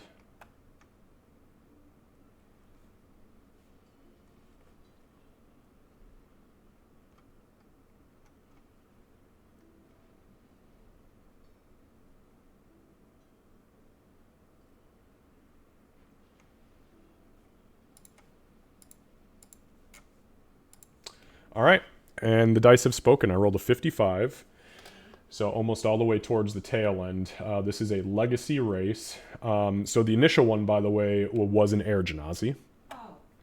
So that would have been. That's why I said you could have come back as another genasi sub No, race. I don't want But to drive the same car as Sybil. well, here's another unfortunate thing. As you guys see the cocoon split open, Wynni, her eyes kind of shift momentarily as the glow dies down. This really bright, shining teal dies down. You see Wynni begin to sit up. She still looks like Wynni, but something's different. Her dreads are golden. Her fur is a soft, coppery golden mix. And as she opens her eyes, the goat has faded, and they simply burn a bright copper. Wynni has been reborn as an Azamar, a legacy Azamar, so an original old school Azamar. So you can go ahead, Candace, and go change your race to Azamar. Make sure it is not the 2024 edition. It will say Legacy on it. So the way you do Azamar, is she showing as a Furbolg? But She looks like a Furbolg. Everything is Furbolg, except that her dreads have completely changed to golden. Her fur has become like a soft gold, and her eyes no longer have... You can't see pupils or white or anything. They are just solid, brightly lit copper. I love that. That's That fucking is tight. so cool. All right, I'm gonna go change So that. much better than you being a knockoff Sybil. So Like- let me tell you something honestly though, because Air Genasi is listed twice. Air Genasi was also number fucking 54. It was one right below. I swear to God, I was counting and I was like, you gotta be fucking shitting me. Oh, that's so cool. The gods have spoken, bitch. Dude, this is cool. This That's is really cool cool. as shit. I'm really excited about that. I was really nervous I was gonna come back as a gnome and have to like, oh yes. So Wynni sits up. She looks around. Your spirit has been weakened, but the reincarnation has succeeded. And you guys see Wynni there before you. That's really all there is to the spell. Nothing fancy. It's just done. Falcona kind of looks down at you and she smiles. And then she looks up at Ulrich and she smiles even bigger. And you hear her say, "Well, it would appear the gods have spoken."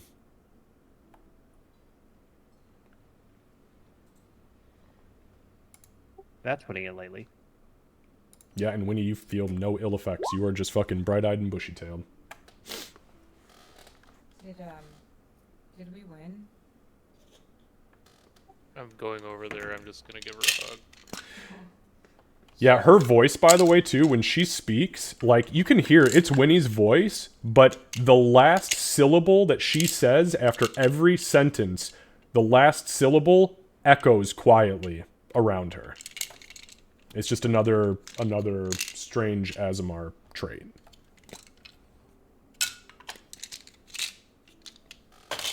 I'd like to think, because of Gartok's lack of, I guess, charisma, he'll just go, yes, and, like, understanding of the situation. He'll just answer a question, yes. Well, that's about as easy as that fucking gets. Okay, and she'll hug Emig back. So I'm guessing from my time floating around that I died again. Yes. Looking. Okay. Did I stone soul on the different option? No. No. Okay. The hug will be a little bit tighter, Emig, with the answer, and you finally say something. And then I think at that point she'd finally like notice her fur and stuff, and kind of start looking. So you were in the ocean for a while, and I think it may have changed the color of your fur and your eyes and the tone of your voice, and water does crazy things. Yeah, and Winnie, you would be very cognizant, like, even your blood feels different. Your heart is beating differently. It's almost like beating in reverse. You kind of, like, look down, and as you understand it, you have come back as yourself, but born of celestial blood. And Ulrich, you would immediately recognize what she is now. Welcome to the club. Thanks. Well, this feels different, I will say. Just kind of like blinking and looking around. And she'll look over at Falcona. Thank you very much. I couldn't let our archdruid be consumed by the mushrooms that she bore. Well, I did kind of, but only to ensure your successful reincarnation. That's 2 for 2. We're still kind of looking like me. Though you've the touch of the Celestials now. Angel-blooded. Interesting, considering where I came from. The gods have intended something, clearly. think he knows something about that. Kind of nods towards Ulrich. He just kind of does like the look up. This guy, I don't know what you're talking about. Okay, well.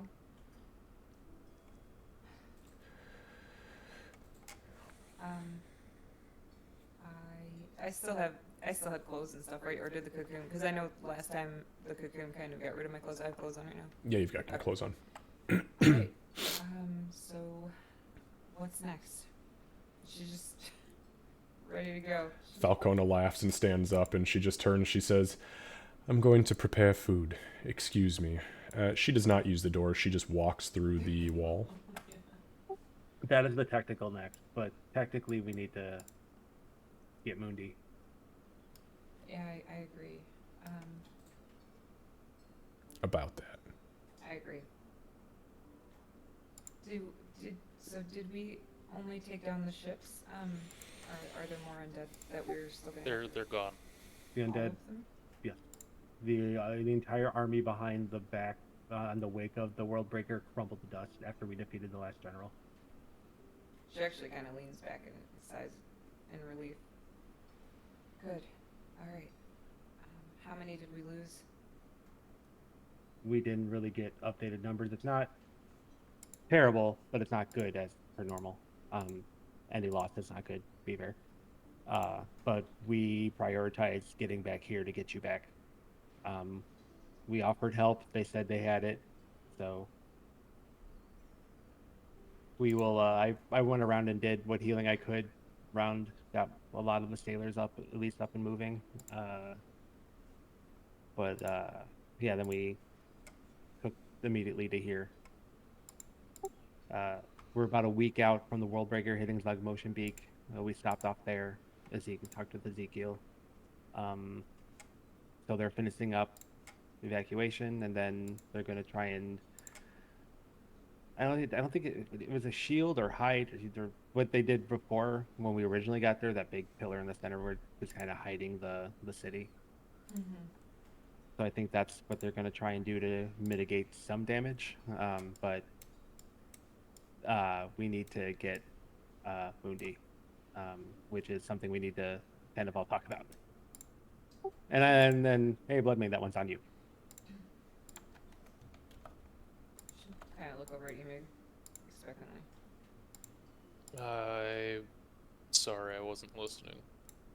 He's totally just like fascinated right now, like holy shit. Mundi? Mundi? Having something to do with you? Not with me so much as with my patron. I don't understand it, but it was a directive given to me that we get Mundi back before the new moon. Or what? Or I imagine I will lose my patronage and the powers that come with. Okay, so then we're doing this before that happens. Roughly about 5 days. So I know, Xavier, I used to be good about knowing, like, we're in the Feywild right now, so I used to be good about knowing, like, what day it is and all of that stuff. Do I have any idea right now, since it's the Grove, of, like, what day it is on the material thing? I'm not even gonna make you fucking roll for it. This is like literally your home territory. So yeah, it's Thursday, the 6th of Ogtet. The 7th and the 8th are the full moon nights. The 9th is a recovery day, and at dusk on the 10th is the new moon, beginning of the new moon. Yeah, I'm smiling because nobody realized. I thought I was clear, and He's not telling them. I know. Okay, so do you know, why does he want her? What does Mundi have to do with your page, or is it just a matter of...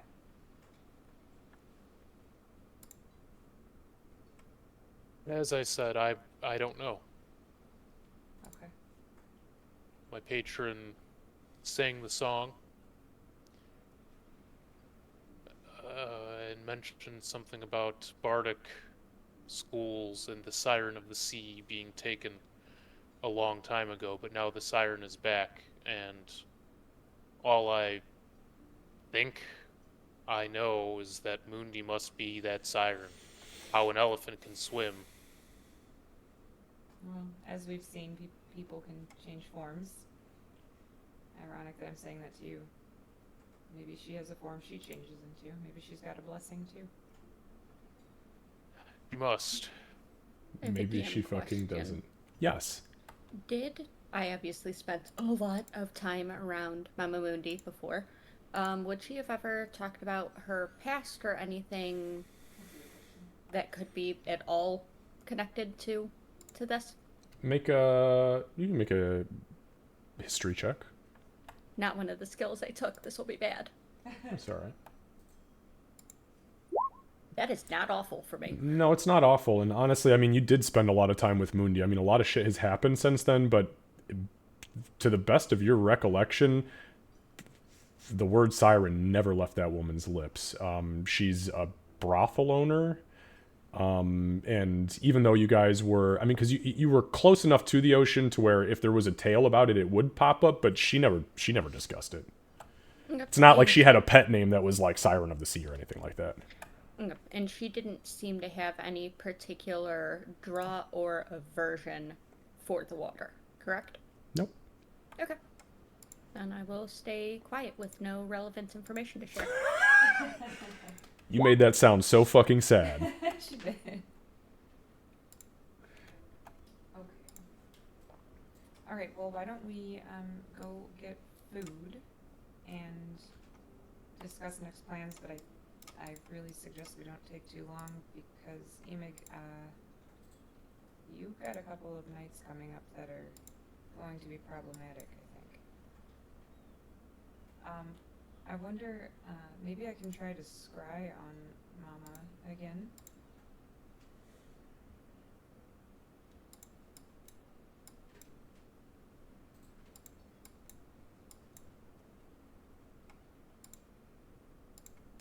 Didn't Now- Go ahead. have a rough And he's now thinking of the word.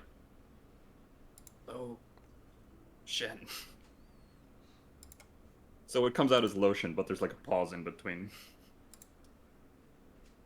You simple bastard. You said lotion?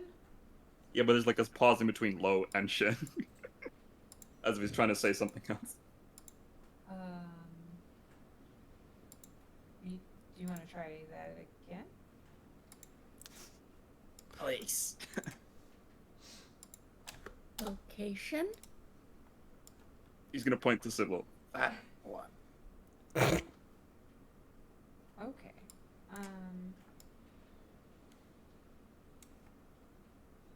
I mean, we know the generic location of where she was. Or are you talking about the risks of that location changing or becoming more dangerous if another scrying attempt is detected? Well, if that thing was undead, then hopefully it's gone now. That would be a good hopeful. Would it be worth trying another sending message We could do that that if from Ulrich wants to. that might be less noticeable? I can definitely try. I will cast Sending to Mama Mundi. We're on a different plane, so it may not work for that reason as well, just so you know. But I will cast Sending to Mama Mundi with the simple message of "Stay strong, we're coming." Okay. Yeah, go ahead and roll percentiles for me. I'm going to say high. I don't remember if we call high or low for this one, but I'm just going to say it just to get it out of the way before I roll it.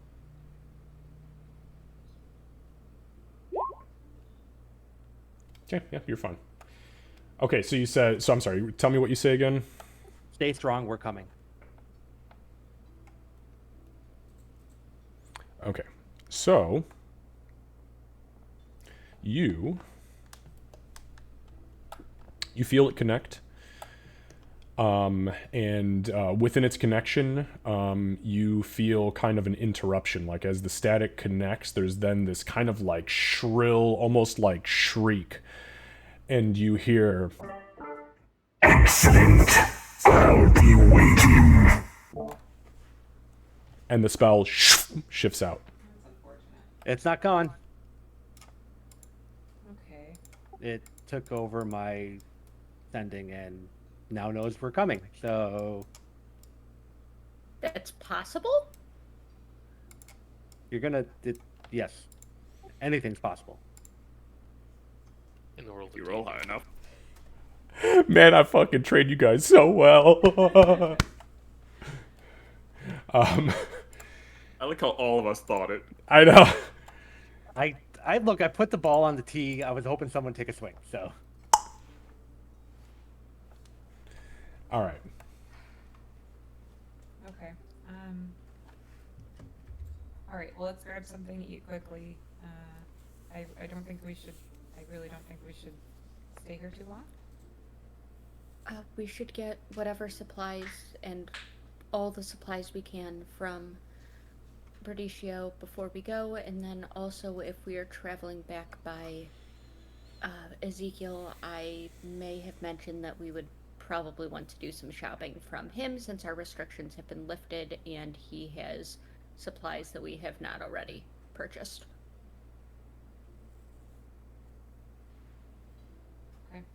I'm gonna start attuning to the staff. Okay, so yeah, it'll take the equivalent of a short rest to do that, which is not a difficult thing for you to manage. Okay, so yeah, you can begin doing that, and then why don't we, since we kind of have a game plan now, so somebody's going to go talk to Berdicio. Wynni, if you want to take a minute or two to update your token, that you're fine to do that. And then why don't we just go ahead, since it's already like 11:52, let's come back at like noon, 12:05, right around there, and just take our break and dive into whatever the fuck is about to go down. Before we break, I have some jealousy-inducing comments in that I have fresh-baked pumpkin sage sourdough from our local bakery. And fuck you. She messaged that to me while I was still dead, so that was rude. I'm the best friend. I had an icy pop or whatever Candace called it. A popsicle. I said, "Are you eating a That's what it is. fucking popsicle?" He said, "Yep." I was like, "You're living your best life, and it shows." Kevin, real quick, Alright. you did say the staff had 42 charges. I just want to set it up right. 42 charges, yes. Okay, cool. How many of them got used on us in that fight? 14. And it regained some, so... Well, at least 14. Oh, no, it's more than that, because it cast 3 fireballs. Lightning bolt. There's so much. Bastards. So Gartok will probably just be enjoying his food. He'll probably hand his box of smart potions, that I call them intellect potions, to Wynni to keep, because he is very heavy. Okay. It's called Fool's Errand Box. It's just a custom item for me that I made 5 pounds and it has 5 charges Okay. left. All right, guys. Let's go ahead and take our break real quick then, and we'll be back about 12:05 or so. Awesome. All right, and for those of you hanging out in chat, thank you all so much for chilling with us. There's a lot of things happening right now, obviously, as this stuff tends to get really weird. So we're going to take our break, and then we're going to come back to hopefully figure out what in the world is going on with Mama Mundi, or Berdicio at least. So we'll see you guys in just a few.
I see I'm not the only one who has retrieved snacks.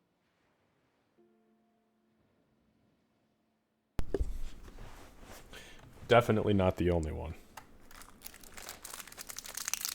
I have my own little plate here. Oh, look at that. Oh my god, it looks so good. Just fucking meat and potato chips. Yeah, it's built on chips.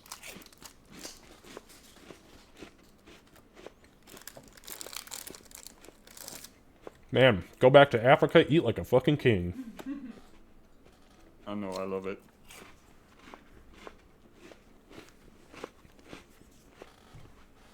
Alright.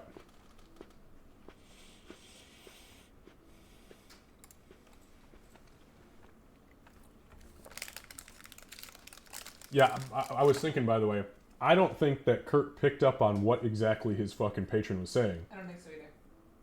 Like, dude, he said, return her to me. I don't think he's like, this isn't a fucking benefactor asking for a favor. This is... it's a big fucking deal. Uh-oh. I don't know if you've been able to hear it, but there's like a party outside my window. I said it in chat earlier, there's another barbecue happening this Saturday. So. No, we haven't been able to hear it. Okay, awesome. You alright? It's choking. Kevin was trying to... Yeah, Kevin was trying to talk to me and inhaled cracker. Did you update your token? I'm working on it right now. Are you still gonna have dreads, or are they gonna be just Goldilocks now? Oh no, it's still dreads. Anyway. Yeah, your Angel Sona could have had like Maybelline curls. Mine? No, Or Wynni's? Wynni's. Okay. I'd love to see Ulrich, like the dragon one with just golden Goldilocks hair. I want to see Gartok with it. Ooh. Alright. Like Say the less, I'll super make you long, flowy. Yeah, I was The just next saying boss we that. fight, Gartok, I don't think he realized that it was not a request. It was an You're order. doing this. That's why I said... No, or don't when he eat told the me, he said hairbrush. or. No, put it Yeah. down. No. I call upon the binding of our pact, Emig. You will return the siren to the Right. sea. You will return her back to me once more. You have until the new moon. Don't disappoint me. That wasn't a fucking... We gotta get Mama Mundi and convince her that she's a siren to go back in the sea. No, no, no. You're doing My man, I don't think you understand. You got two fucking options. Right. So you said she has gold hair and gold eyes and then pale golden skin, right? Her eyes are glowing copper, Copper. and her fur and her hair have kind of turned gold, or shades of gold. Got it. Thank you. Realistically, you can make it anything metallic-y that you want. Yeah, I'm trying to make this look cool because this is fucking amazing. I'm really, really excited about this. Copper. All right.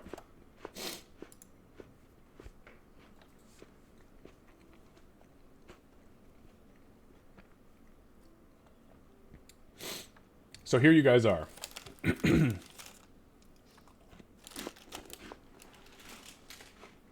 Yeah, I think that at some point, I know he's not back yet, but at some point Wynni would have turned to Emig and been like, do I look okay? She can't actually see what she looks like right now. She can just tell that she's still her. Well, you can see your hands. But her eyes are, she can't see those and she knows what it used to be, so.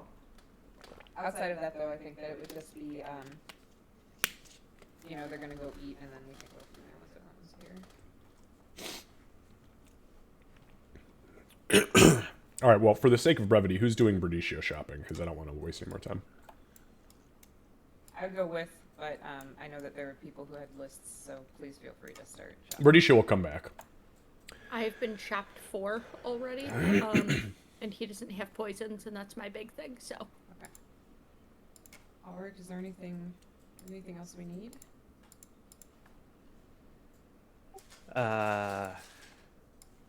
Components for Revivify still. I had to use the god's tear. Oops, that I damn. didn't delete. Let me do that real quick. Potions. He was pretty chalked out on potions last week. He kind of dried a lot of stuff, so I don't remember everything that was sold out on. So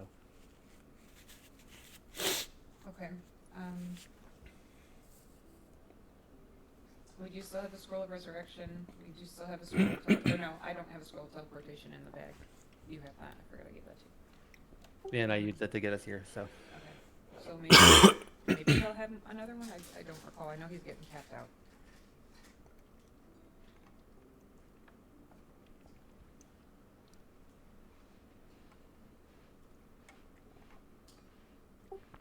Berdicio did come back.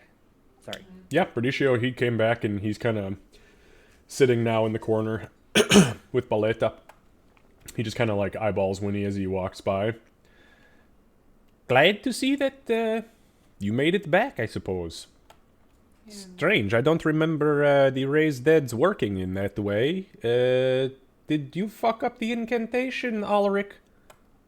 We tried the druidic way first, just to make that's more in tune with her. So, Oh. Okay. well, now we have a spare raid dead scroll. So I suppose so. That, with any luck, we will never use. you better knock on something wooden really fast. Lots around. So Easy enough to do. my good friend, with everything that's going on, I am forgetful on what we have already purchased from your stock, and you are still out of. You are out of those potions, correct? Yes, you've taken a great deal of my potions. I have some of the healing things left and some random oddities, but nothing of great value, I don't think. I've been, kind of here for like a couple of weeks waiting for somebody to get me a safe way to get the hell out so I can maybe make a couple of friends somewhere in the Feywild, but that hasn't happened yet, so I have to make do with what I have. And I'm very sorry for that.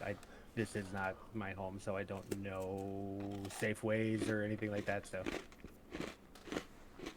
No need to be sorry. It impacts you than it impacts me. I mean, it impacts your business. So I can't apologize for that.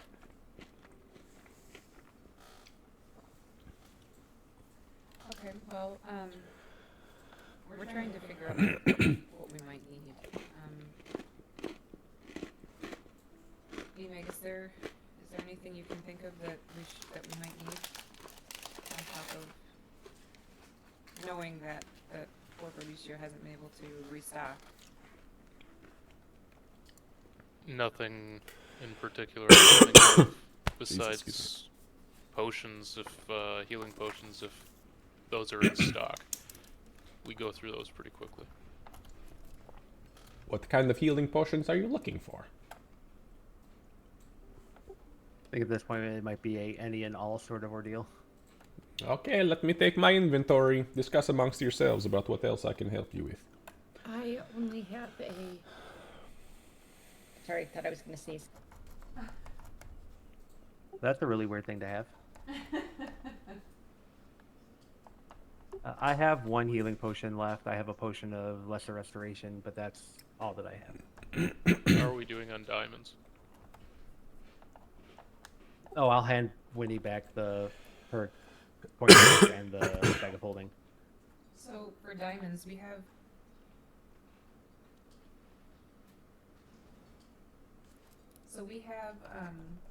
We don't have the ones that are specifically for Revivify, if I remember correctly, Ulrich, but we have 4 that could be used for Revivify. Well, more than that, really. We have 9 that could be used, but then it gets very expensive very quickly. We have 4 that are worth 500 and 5 that are worth 1,000. God damn. We also got. He'll hold up the other 2 coins of the pocket plane. So we've got 2 more of these. These have about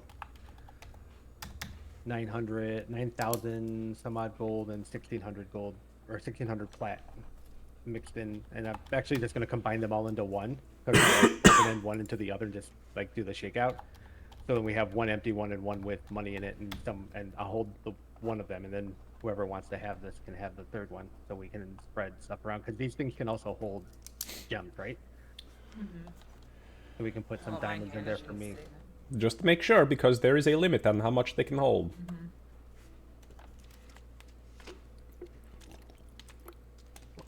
Sybil or Emig or Gartok, do you want to carry the other one? Maybe Gartok is Gartok. currently devouring food. Yeah, so he's not even in the room. I can take one. That's fine. God damn. Is there anything in it, or is it empty? It's an This empty is- one. Yeah. Yeah. Another way we can just store random money, odds and ends for stuff. Right, I mean, I don't have to be with everybody. So you have some money in that one, right, Ulrich? Mm-hmm. Emig, do you want to put money in that one, in case you need it on you for some reason? Whatever you want to throw in there is fine. I'll give 1,000 Just gold. no silver. Seriously, no silver. Yeah, no, I wouldn't do that to you.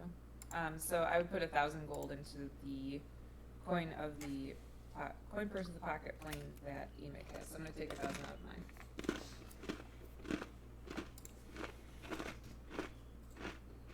Sorry, I very obviously missed what was said. Emig's Oh. carrying a coin purse that has some gold in it. That's all I need. Just 1,000 gold.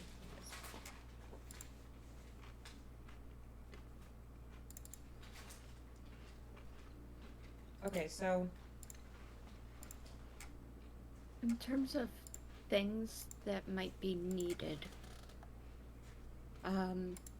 while the daggers are absolutely magnificent Goddamn. pieces of work, if there is another blade, one for someone who's quick of feet, perhaps with a little bit of a longer edge to it, might not be a bad thing to pick up, unless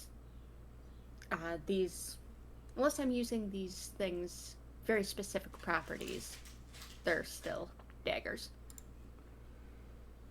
Okay. We're also gonna need, like, we should get some, like, once he's done with potions, what he's got for diamonds, diamond dust for greater restorations. I have one. Pretty sure Yeah, kind of... more. He sets the last of the vials down and he kind of giggles and points at Sybil. What about that one?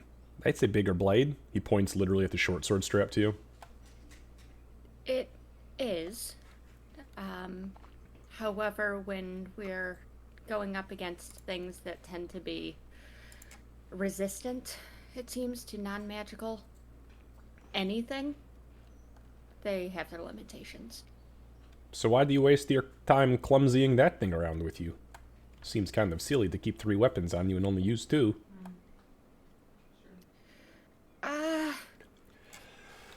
It was given to me, and I haven't put it down yet. Checkmate. Alright, I've got your potion totals. Alright, you said you wanted the lot. So the lot, I have 3 basic healing, 4 superior, 2 supreme. That is the rest of my lot, because you took all my greaters and all of that crap. 3,953 total. That includes your discount. It was going to be 46.50, but you have 15% on me. But Okay, that's okay. it, I'm out of potions. Well, out of healing potions. 300 gold diamonds. You bought me out last time. Okay. Like I said, it's I've got a couple of the 500 still, if you want those. yeah, toss them. We'll do Okay, I have to make that an even 1,000 because they are components for magic. it. That's fine. Okay, so that is 2 500 piece. Do you have any diamond dust? Believe you bought me out of that as well. Okay. Was it what were you using that for? You told me it was a restoration thing, right? Because when Yeah, you were all greater. sick, yeah, you've got everything I had. Kind of figured. Worth asking. Wynni, anything else? Hold on one second. Let me look at one thing.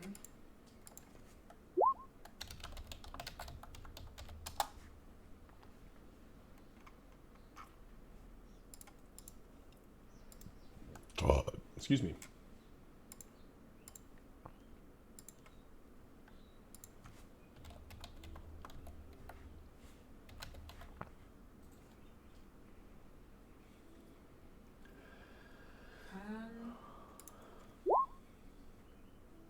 I'm just making sure that that I'm not missing any components for my spells, because sometimes I need those. So just a second before we head out.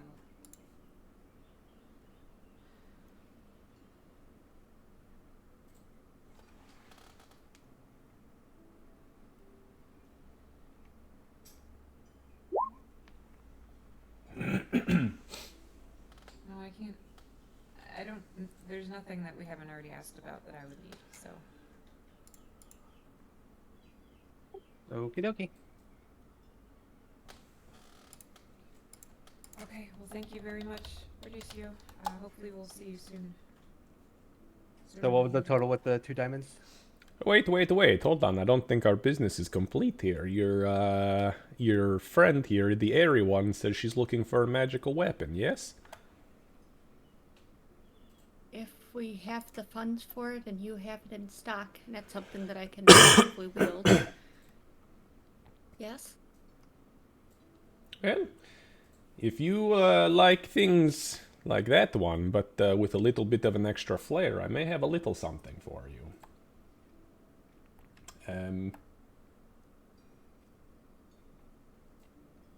Before my unfortunate counterpart was removed from existence, I tended to use rapiers primarily, but anything that's a little lighter, I tend to be comfortable with.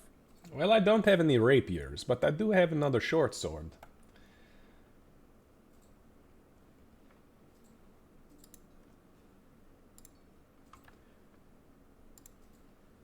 At this, he reaches into a excuse me.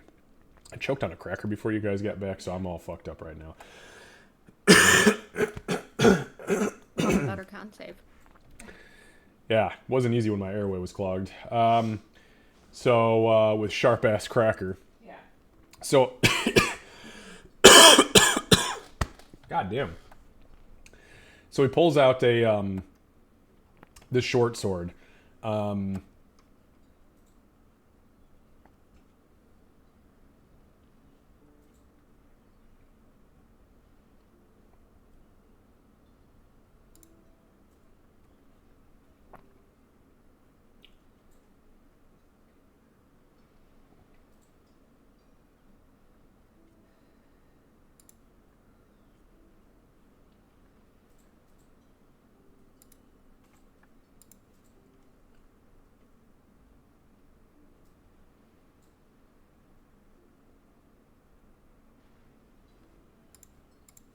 Okay, give me a second.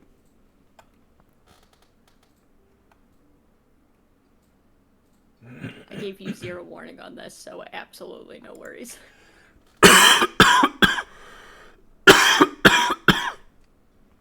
Still in there. Yeah. Sorry to disturb. Are you okay? No, It's still he can't. He's still. I've got cracker in my fucking airway that Ooh. I cannot get out. Oh, that sucks.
Okay, there it is.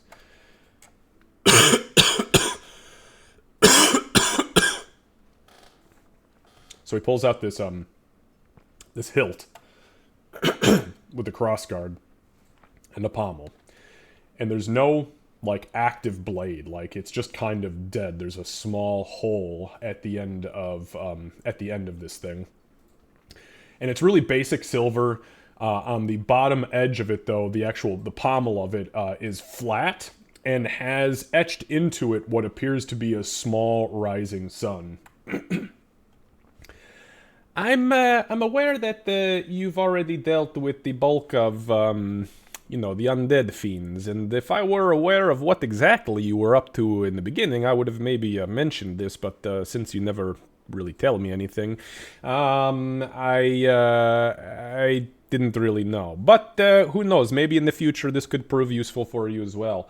He kind of looks at it. If I can remember how to, and he kind of like strikes the pommel of it on the edge of the table. And as he does so, this burst of energy rises up and out of the center of the crossguard. And you guys see this blade made of pure light energy kind of rise up. In the days of the old, excuse me, magicians would create these blades utilizing these small crystals inside the interior that would absorb the sunlight, and it would create a magical blade. It's essentially bound sunlight. They call them the sun blades. There was a whole series of them. There were scimitars, short swords, long swords, daggers, all sorts of very cool things. Now, unfortunately, I only happen to have this little short sword. I've dreamed of a day when I get the scimitar, but maybe my luck will turn up someday. Anyways, long story short, it is magical. It absolutely fucking destroys undead creatures when they are hit with it.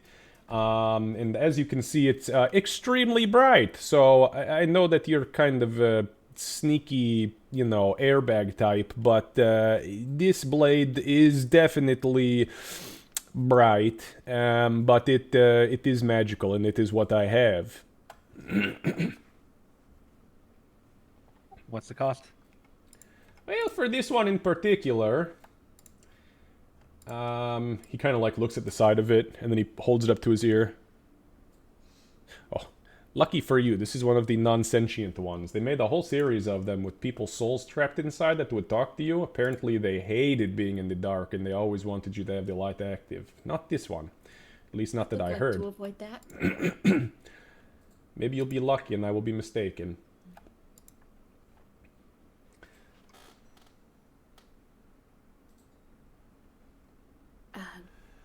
If we do purchase this, if you could show me how to turn off the brights, though, that would also be useful. Oh, yeah, no problem. He slams the pommel of it again on the edge of the table, and the blade flickers. I don't know if that's technically how it's supposed to work, but I'm not attuned to its magic, and that seems to work. So he sets it down. I think I can manage that. What was the cost? Wait a minute, I'm doing the math. You ask me, how do I turn on? How do I turn off? How do I do this? How do I do that? What do you want from? I mean, you can only ask me so many questions at once. Boletta, can you believe this shit? Boletta just kind of like licks a coin as she's cleaning it. Okay, this one I finished the math. So this one would have been a hefty 12,000 gold pieces because it is a very powerful magic item. Actually, in the days of old, they said that these were technically artifacts. I think that's nonsense. I think it's because of the whole soul binding thing that it got a bad rap and became more expensive. Anyways, I can do it for 10,200 gold pieces. He's just gonna blink once, slowly turn to look at Wynni. It's not just my money.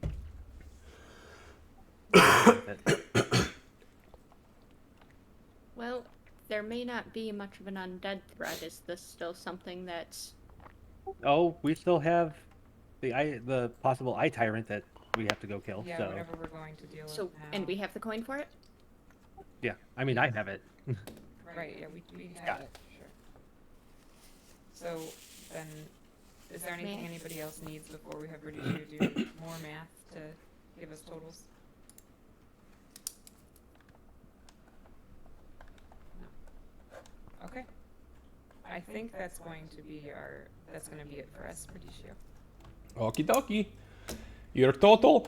Go ahead, please. Okay, I am to mention needing to look into this. That will further delay us from being able to go to I- try and save her. I still have to attune to this. Oh, So perfect then. God damn. Okay, carry on with your math. Apologies. No, my math was finished. You just fucking interrupted me with the total. Yeah, so your total is 15,153, and that is including what you've already been discounted from 15%. So, here's what you will receive. And who's going to hand over that cash? I've got the 1,600 flat, so that's Oh, essentially the bulk price right there with a little bit of change that I Alright, you're gonna handle mapped it it out. Yeah. Okay. Math it out and then let me know exactly how you do it so that I know that it's been removed. Yep. Okay, so here is what you guys receive. And just claim these as they come or put them in the bag of holding. 3 standard healing potions. I'll take one. 2 standard healing potions. Okay, those go in the bag. Yep. 4 superior healing potions. I'll take at least one. Okay, so that leaves us with 3.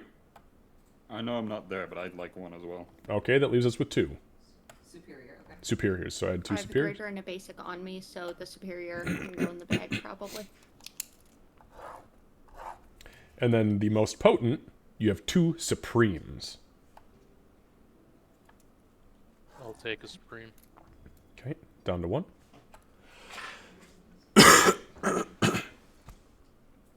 Okay, excellent. And then you guys have 2 500-piece diamonds. Which I'm assuming, are you going to bag those? Are you carrying any of them, Arg? I'll take one of them. Okay, so one. So add 1, and then Ulrich add 1. And then, Sybil, you can add a Sunblade, not the longsword version, the short sword. And you can see everything that it does. And I'm so sorry. The total was 15,000, and I missed the change. 15,153. Give me 1 second to math, and then I will get you what I have left in my bag. I only see the longsword version, so I may need to make a custom later.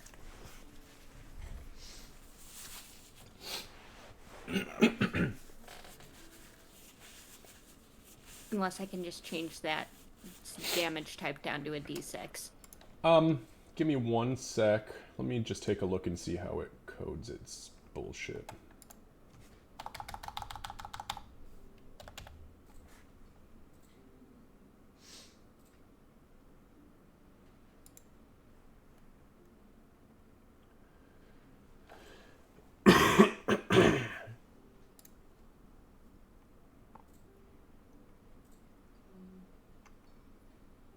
Also, from a cat perspective, thank you for spending that money. When I can't do sneak attack, I was really feeling that 1d4 points of pokey pain. Fine by me, so can't take it with us. Yeah, I'll get you I'll get you a custom item. You can add a Sunblade just as the basic thing. Whoops, sorry about that. But just for having it there, but I'll go through and I'll do a custom thing on it. Also, let's see, does it have the... Okay, nope, it's good.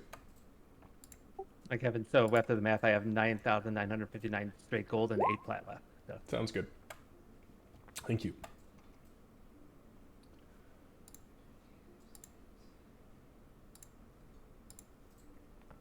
All right. So, what would you guys like to do? Attunement. Okay, then I'll take a short rest, so it's going to be about 4 hours. Yeah, food, attunement, all that stuff. All right, so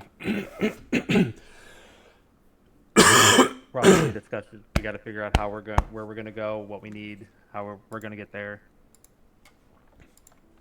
Okay. You guys spend a little bit of time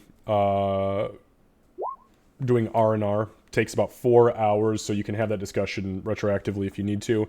But we will be picking it up at about 4:30 in the afternoon on the 6th.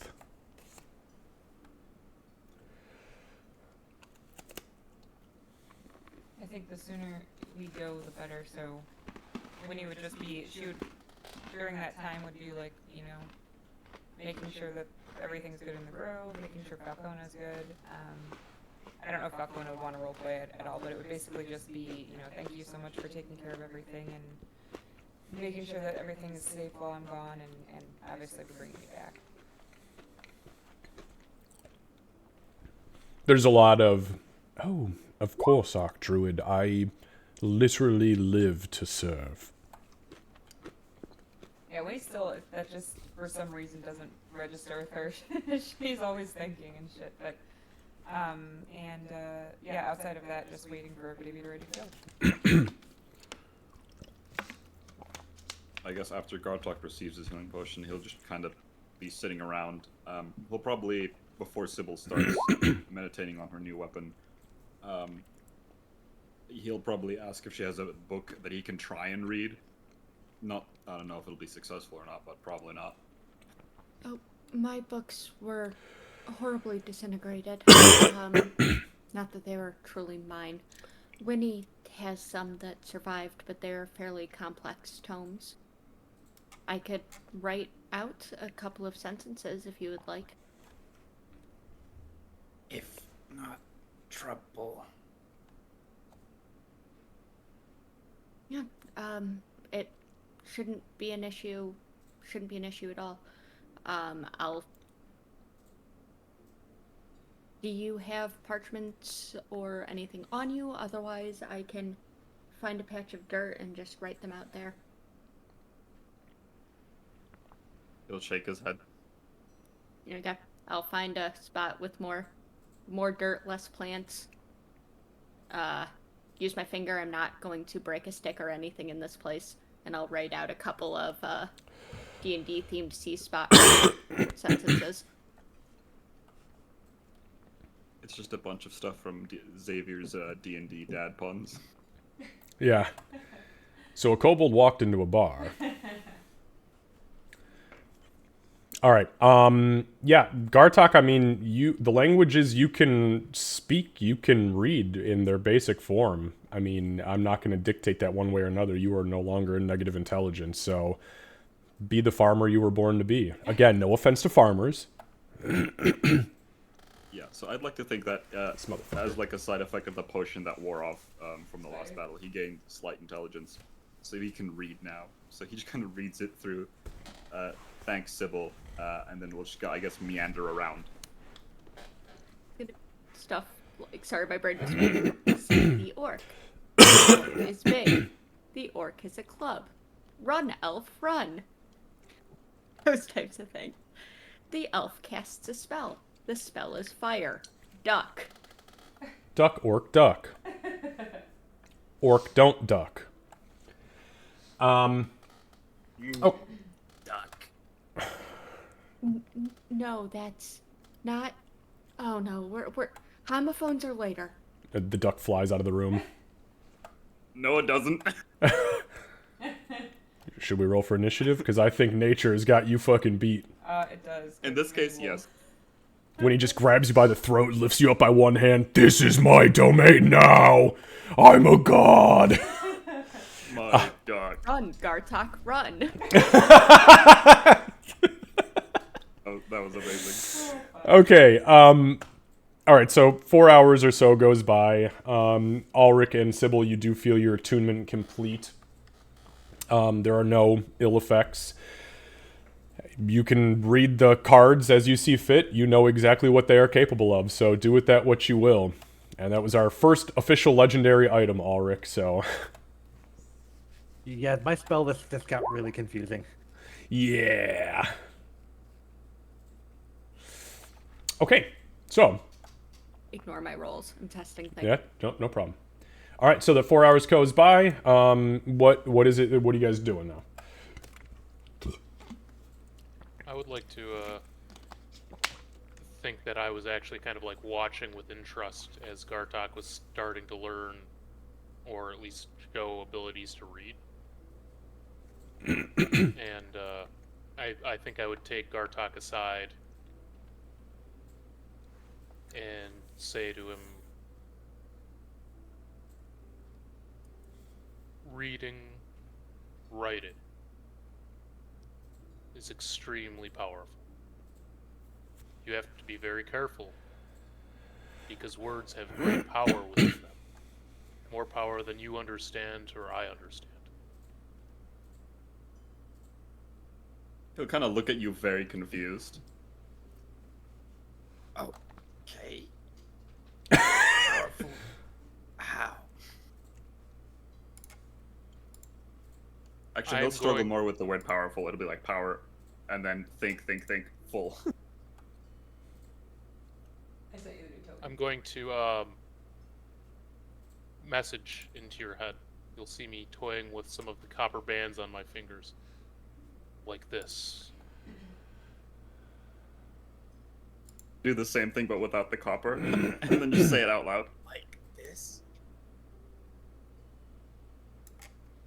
He doesn't have a message spell, so it doesn't do anything. I believe you can reply with the message spell. So it kind of picks up, so it picks up kind of like the like a sending would, the maybe 1 or 2 times it's ever happened to Gartok, if it ever has, but you hear it kind of like a staticky sound. In that case, I think this was the first time he's ever been messaged, really. So he kind of will look around as who's talking to him, and then realize it's Bloodmane's voice. He'll imitate the gesture, and then in his own head think, Like this? which I guess he will get. Something like that. Just know that there is power beyond your understanding. Or mine, or any of ours, in writing. Be careful what you read. Okay. Was this conversation happening near Sybil? Because Sybil was doing the Teaching.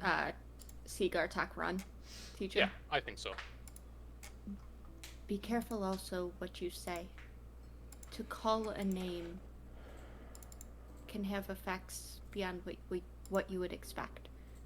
We fight things that once named can be called, and that is also risky. Just be careful. Okay. Can't remember names much. That's not necessarily a bad thing. You can refer to something without naming it. What's her AC? And 14? It's 14, and then I that have a shield, tends so to be it's +2, safer. so it's 16 total. makes things harder if you're trying to use magic to reference it, but at least I think it does. Sorry, that was super complicated answer. Sorry, I've achieved food. I've achieved jealousy. Okay. Don't get it really, but we'll try. Every story agrees on that. Names have power. Spoken, written, read, even sometimes thought about. Names have power. So, should not read, And he's gonna point to Bloodmane. should not say names. And it's gonna point to you. It's like your bow. If you use it wrong, it can cause great pain. But if you aim and draw it back to the proper amount and think through with intention where you want it to go, that same harm can be directed, or it can even help. It's no different. Gartok kind of nods for like, think for the first time you're speaking his language. Oh, okay. So, name words and names. She'll nod.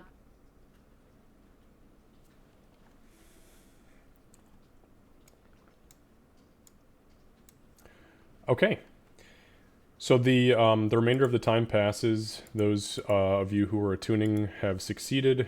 Wynni, your token is updated. Thank you. And that is that. You guys kind of reconvene as Ulrich finishes. You see the kind of like ball, the gyroscope looking thing kind of spiral a few times, flash a few sigils, and then kind of die down into his fingertips, signifying his success.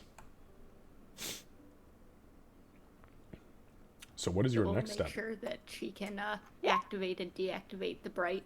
Yeah, it definitely did not need to be slammed on the table. That was pretty fucking barbaric. You literally just put your thumb on the pommel, excuse me, and there is a trigger word, which you whisper to it, and the blade. Yep. And part of her attunement process will be just getting used to the weight, how it moves, etc. Making sure that she can, in fact, fight effectively with it without, radiating off her own eyebrows.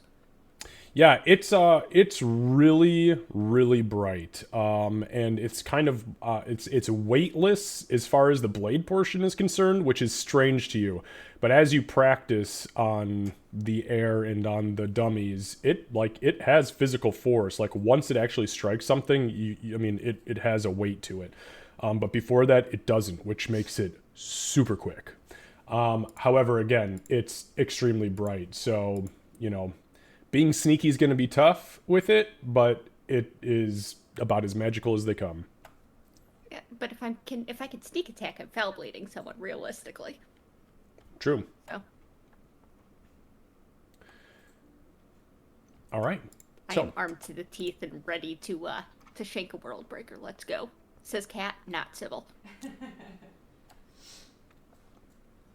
Okay, so next steps. Get back to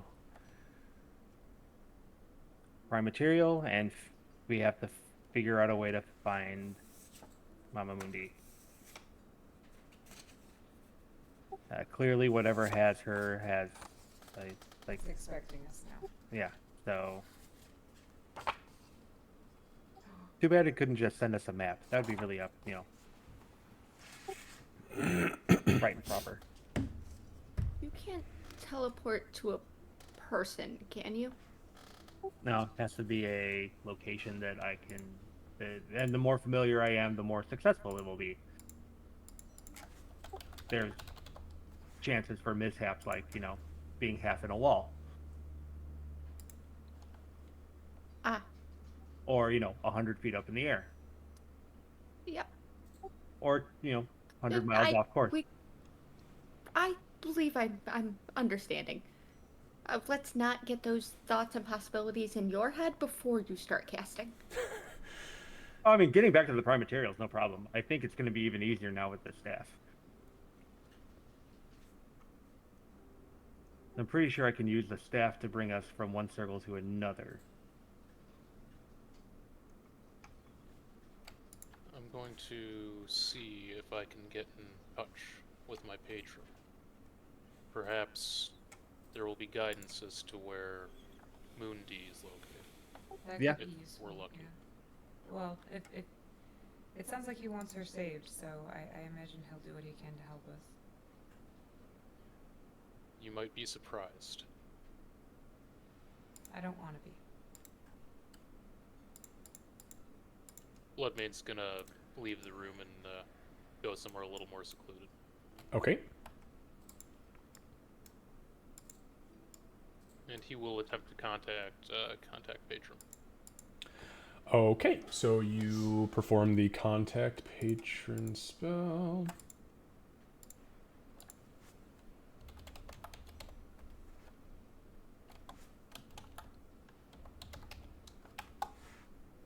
All right. So the spell kicks up, and you feel the connection. You hear kind of the soft swishing of waves as the connection to your patron materializes. My patron, time is of the essence. Where can we find the siren? Where is Mundi?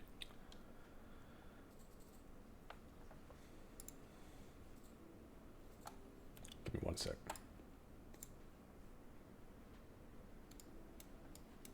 Okay, so you're going to want to scroll over to the, obviously, to the Wildlands, near where the yellow circle is. So, you feel the presence of your patron swell up and around you. And you can kind of feel almost something rubbery and slick kind of like touching the outside of your body, almost like coiling it ever so slightly. Your vision shifts and everything goes black. And you hear, Yes. Time draws near. This is where my siren resides.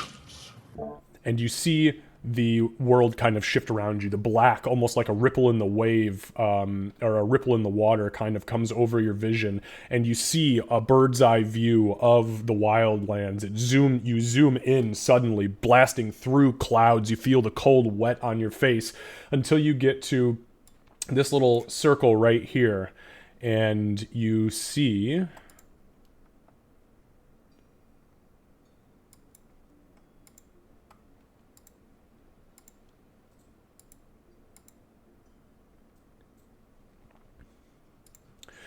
kind of this odd, almost ink splotch, kind of appear on the world itself, and you can actually see, like, from where you're at, you can see the waves are moving.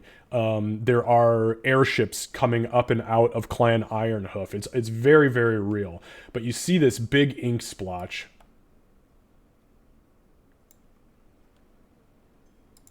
kind of materialize, and you hear the voice again.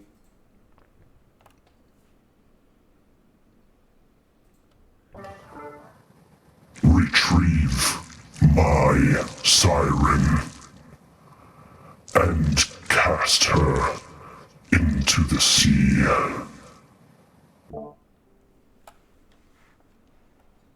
And you feel the connection shift, and you all at once kind of recede back up into the atmosphere through the clouds, and as you breathe, you look around and you come out of your trance.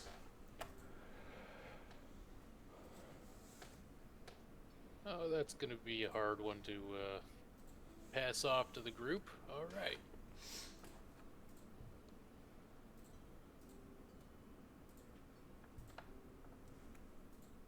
Well, shit. There's the ask. There it is. There it is. Cool. Cool.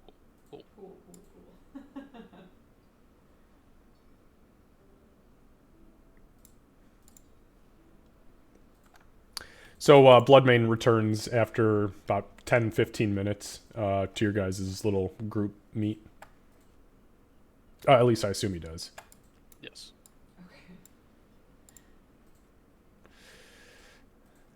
And we have a map in here, so that's good. Yep. I'm going to immediately go to the map before I forget anything, Yeah, I'll just pull it back up real quick for y'all. and I will mark that location.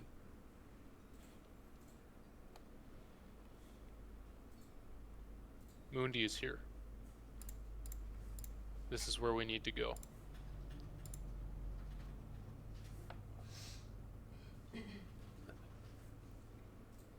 Okay. I am not one for deception or lies. It's not in my nature or in the history of my people. So I will be honest.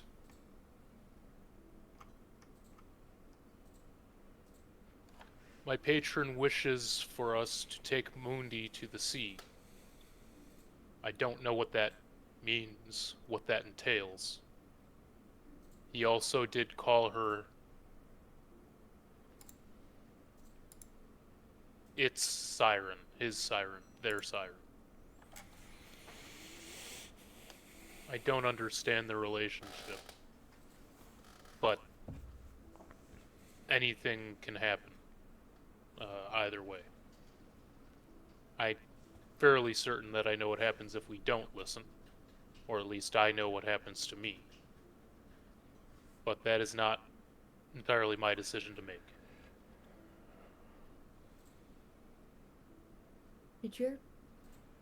When your patron referred to Mamamundi, did it refer to their siren with any particular inflection? Kindness, fondness, hatred, Possession. bitterness? Well, we can hope then that the sea will heal and protect. If a siren belongs to the sea is a siren's home, perhaps. Oh my god, you guys are gonna cast her into the fucking... I can only hope. I think that we need to take this a step at a time.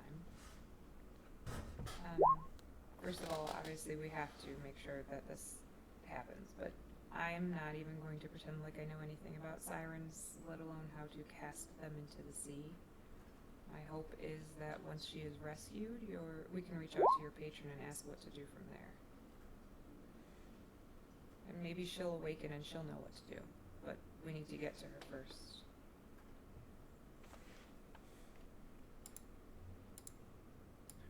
Well, let's go. We don't have much time to waste anymore. All right, so here is the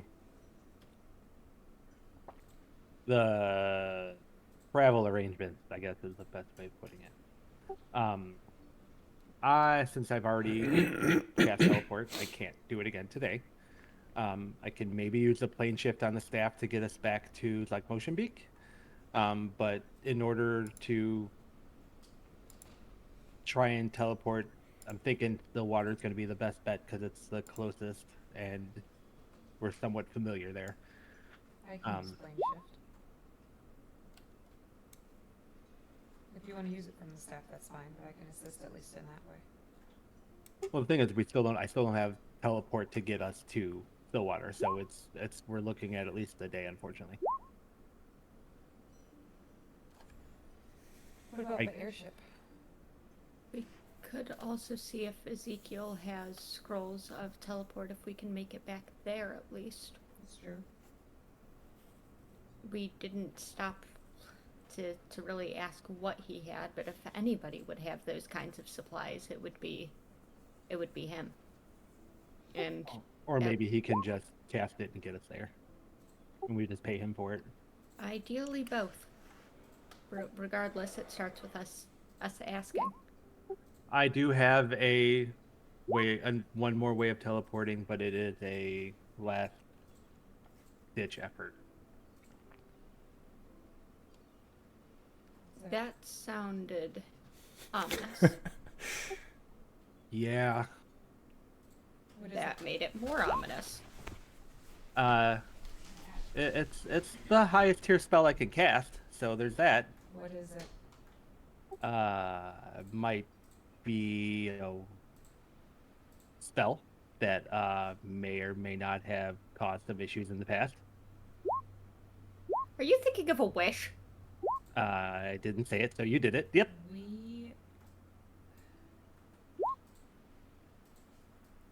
The main function of the spell, not the ability for other creatures, is replicating lower level spells. So I can use it as a teleport. It doesn't have... Yes, I can do stupid nonsense with it, but that's not the plan. But... yeah. Yeah, and you guys, Right. from your guys' collective experience, except for Gartok, you would know that wish spells, regardless of what form they come in, if it is of the ninth circle and a wish spell, technically has unlimited possibilities. But the further outside of the realms of normality that you go, outside the confines of the spell, the more specific the verbiage needs to be, otherwise bad things could happen, i.e. the situation you're in. Or, if you work within the confines of the spell, it's typically always a guaranteed thumbs up. Well, if we're gonna go that route, Which we're not, right? hold on. If we go that route, we don't need to go to her.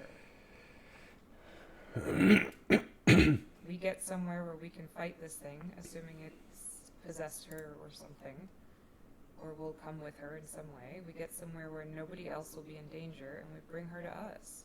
Why go there? Make it come to our turf. Now, let's also keep in mind that this thing, because it's possibly scrying on us right now and is hearing everything that we're planning, because when I scryed on it, it scryed back.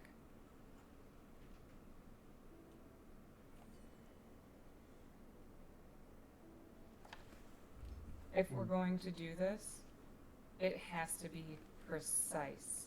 We thought we had it down last time. Granted, we weren't supposed to know. We weren't supposed to know. We weren't supposed to know that the world breaker existed. We weren't supposed to know that that's the sole purpose, or at least one of the sole purposes of the Empyrean. But now we do know that, and we know that there are huge consequences that come with this. Which is why I'm not going outside the confines of the spell. It will be used to replace lower level spells, and that's because breaking the confines of the spell can stop my ability to cast completely. So, or it starts to hurt me every time I cast anything. So I'd rather not, unless it's a dire situation, break the confines of the spell. Then if it's just a day's delay at most, and we may not even have that delay if we just taking that off the table at the moment. We can't still have that haven't. delay.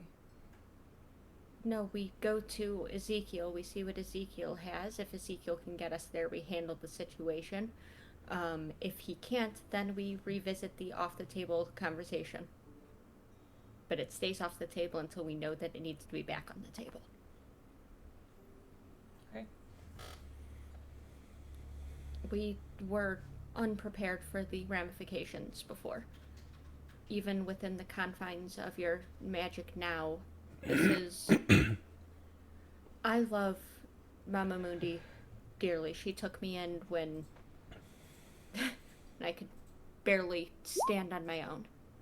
But she is one life, and we are still wrestling with the fate of this plane. That's not the time to take that chance.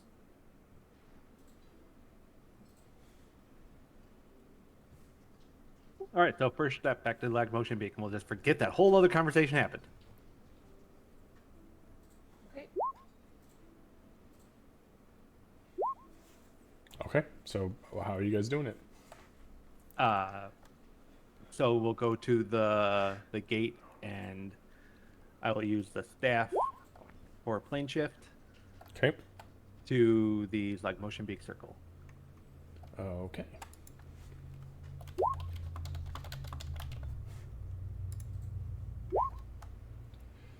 Now, did that automatically take out the charges? That's what I'm trying to figure out. Probably not. I wish kind of hoping it would. I was hoping it would too, to be honest with you. Okay. Charges removed. All right. So you're from what, 42 to 35? Yep. Okay. All right. And this is plane shift? Yep. Okay. So you approach the gate.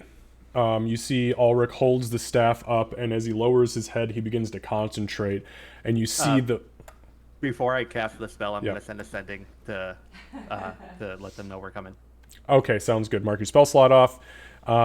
This is to Ezekiel, you said? Yep. All right, yeah, so you receive a response from Ezekiel. He says, wow, 2 for 2, and in the same day. Good on you.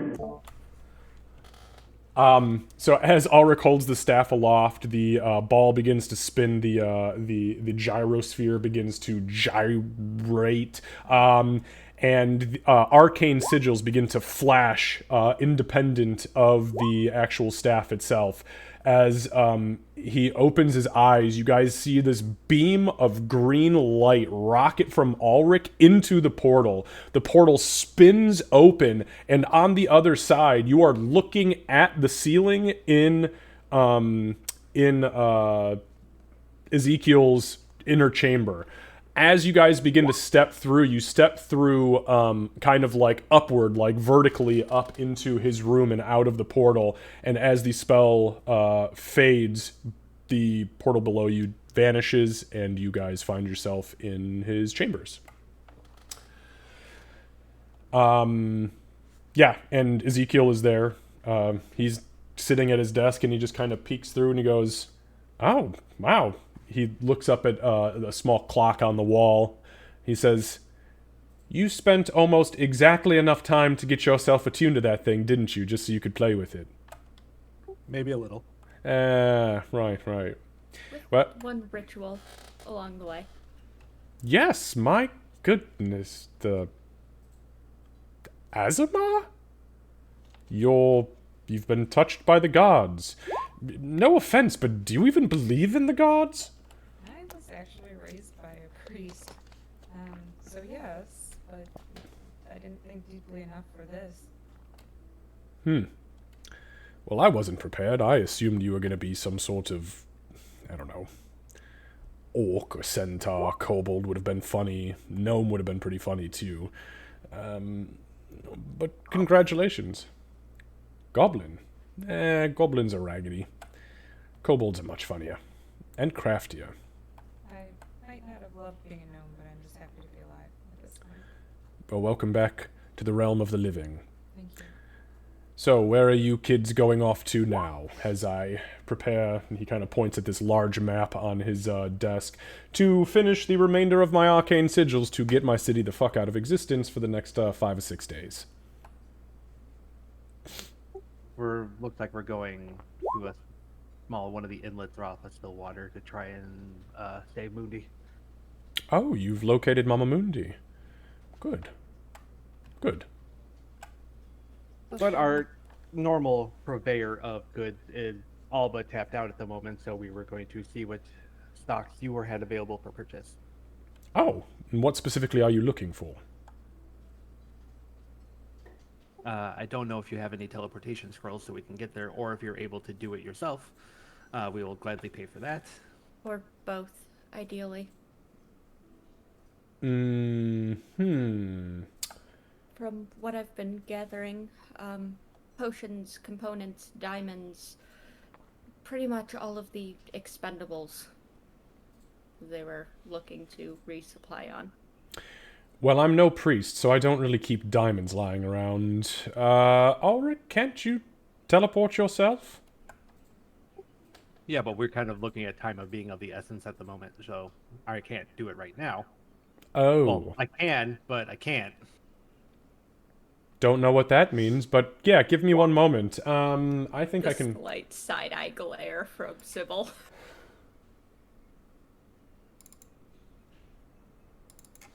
Right. Teleportation, you say, huh? I'm gonna remind that I don't really have control over the spells that I learn. They kind of just come to me, so yeah.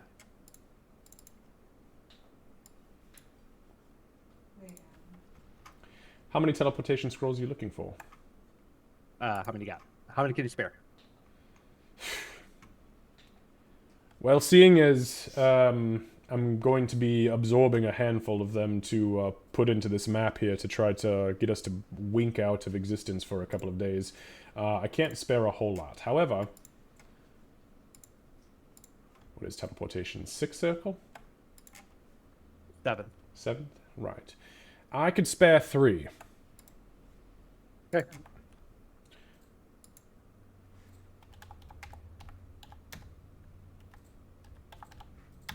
What do we owe you?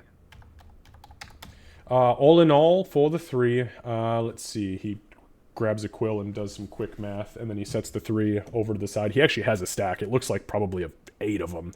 But one of them is opened up in front of him, and he's literally in the process of, like, with this magical penknife, peeling the sigils up and placing it on this map in front of him. And as you look at the map, it's a map of Slag Motionbeak.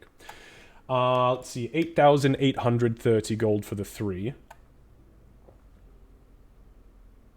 All right. 8,830. Yes, 8,830. All right.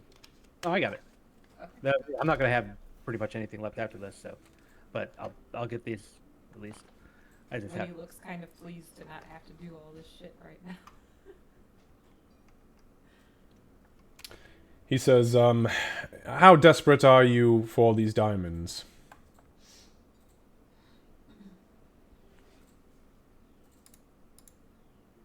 That is a question with implications. Do you have another use or something else in mind?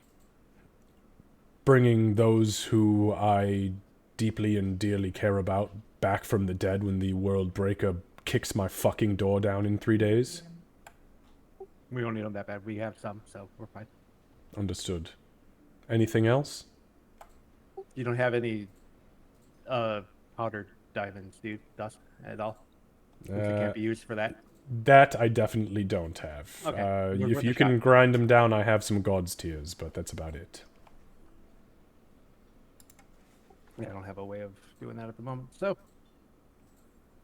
I'll hand over the 8,830 gold, which will leave me with 1129. Happen to know anything about a apparently not tied to the undead armada in any way creature that looks like an eye but also made of bone that can detect when it is being scryed upon or when a sending is cast in its direct vicinity? Did we already determine it's, like, call it Eye Tyrant? Or do you know anything about eye tyrants? Nope. Never heard of him. It was worth a shot. Yes, the dead are not my specialty, unfortunately. Now, teleportation magic. Whew. The number of souls I can fit into this bad boy. And he slaps the map.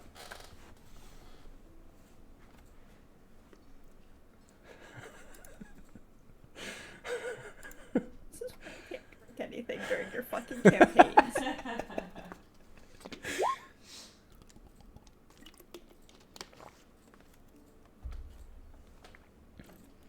So, anything else I can interest you in? Are you looking for slippers? I happen to be wearing a pair. I can give you my hat. Hat, you say?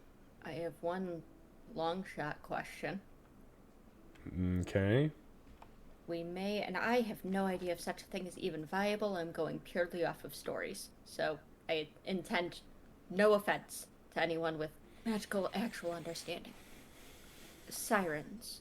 From what I know of them, their voices could lure, could charm and enchant. We may end up in a situation with one shortly. Do you know if there is any protections that could be offered against something like that?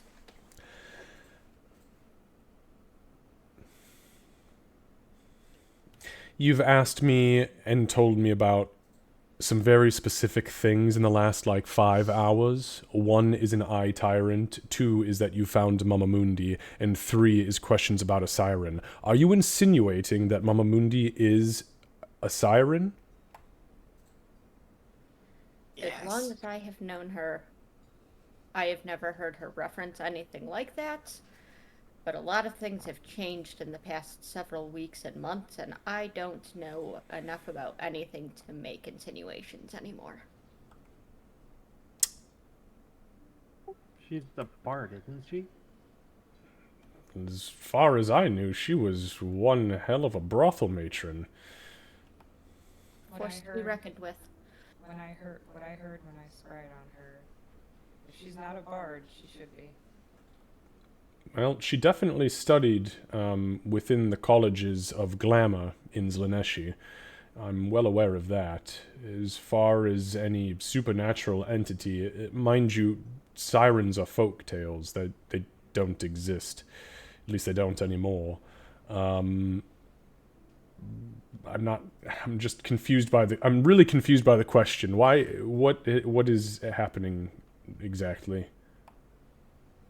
We were going to go and try and rescue Mama Mundi. It was implied that she may be or be strongly related to a siren. We know By that whom? Oh, I have no idea what his name would be. And she's just gonna keep talking and try and swerve around that bit of things. She is currently being watched, or at least near an eye tyrant. I don't know enough about them to know if she might be in control of herself, and I'm trying to be as prepared as possible. What the fuck did you just say out of your mouth hole? Is this really a surprise with everything else that's been broken in this world? No, honestly, it's not. But I'm curious, what... So, somebody came to you who you don't know the name of and told you or insinuated that Mama Mundi is a siren being held by a bone... whatever you said? Precisely. And you're just going to believe something that you don't even know just reached out to you? Ezekiel. Gods talk to Ulrich regularly. I was gonna One- say Emig one would guy. Emig would feel a little, I guess not little, but would feel like a slight nudge with Wynni's elbow. Yeah, it's weird, Bloodmane, like, as her elbow touches you, her touch is very softly vibrating. It's like there's a buzz to her flesh, to her fur. She'd give a little nod toward Ezekiel. I know you had started to speak up, but I was trying not to interrupt. Kind of look a little bit off-put for a second. I will do the message, and I'll message Ezekiel. Okay. Do you think that my people just come by powers like this? You know. I have a patron. You see his eyes kind of go wide, and he picks up there's a copper, sorry, I wasn't push to talk. You see his eyes go wide, and you see he grabs a piece of copper off the table, and he starts to kind of like rotate it, like flick it in his fingers, and you hear him say, "You're a warlock? I thought you were just a lycanthrope." For a long time, yes. But to get mastery over my form, someone as myself needed help doing that. Otherwise, I would have been lesser for my entire existence until I was snuffed out like every other lesser. I suppose lycanthropy's not really my specialty either, but I had just assumed... Well, I guess I was assuming wrong. Okay, so your patron told you that Mama Mundi was a siren and was being watched by a bone spectator? Nothing about the bone spectator or the eye tyrant. Oh, eye tyrant, excuse me, yes. Okay, so why did your patron tell you that? Do you know many warlocks? I know a couple warlocks, but none of your caliber. I know many a men who have made a deal with the devil and paid a very steep price. Well, this is no devil. This is old. This is deep. This is beyond. If I Yes. knew what my patron had in store, I would share that. But that isn't the nature of patrons, at least in my experience, in my limited knowledge. However, I will say that so far, my patron has not led us astray and has helped us and helped me in trying to right the wrong that we've caused this world. That's fair. Be that as it may, with great power comes great responsibility, Bloodmane. And when those of your caliber find themselves bound within a pact, it's never for free. So just be careful. If this entity has gifted you with these powers, which, by the way, I haven't really seen a whole lot of, as I don't watch you all combat regularly, but I always knew there was something strange about you, especially because of that book at your side. Just be careful. Sometimes you get too deep into the pact, and once you're too deep, there's no way of swimming out, no matter how hard you paddle. I may already be there, but I'm not sure. I suppose, to me, that is less important than the outcome. You guys, and this is all happening within telepathic connection, and you see Ezekiel kind of stop flicking the copper, flips it into the air and catches it, and then sets it down on the table. And he says out loud now, "So be it. Good luck to all of you, and if there's anything that I can help you with now or in the near future, should you need it, let me know." Is that Go, the Doug. exchange that said that things got explained, at least mostly? He just smiles Sybil at says you. out loud, Yeah, looking between them. he just smiles at you. Yes, Gartok. So Gortok would kind of just peacefully take out his bow, because I think while all of this was happening, he'd just be looking around the room at like all this stuff. And if I'm correct, this is the room with all the like magical artifacts and staffs and stuff. That Yep, like, stabs, wands, all sorts of weird shit, knickknacks. And because he got his bow from Barduccio, and Barduccio hasn't time to restock, as he says repeatedly, which is the only reason Gartok knows, he'll kind of hold his bow towards Ezekiel and just be like, Have something better. You want a better bow? Yes.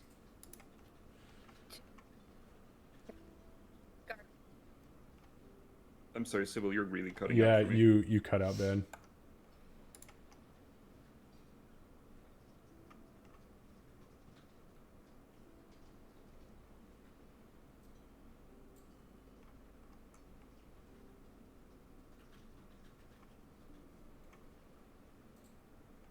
Interesting. Kind of. Now I can't hear anything. Yeah, she said at the beginning that she had been having trouble.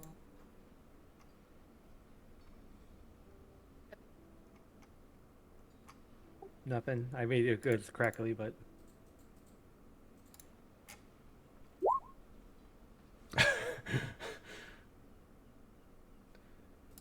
He thinks for a moment, Gartok.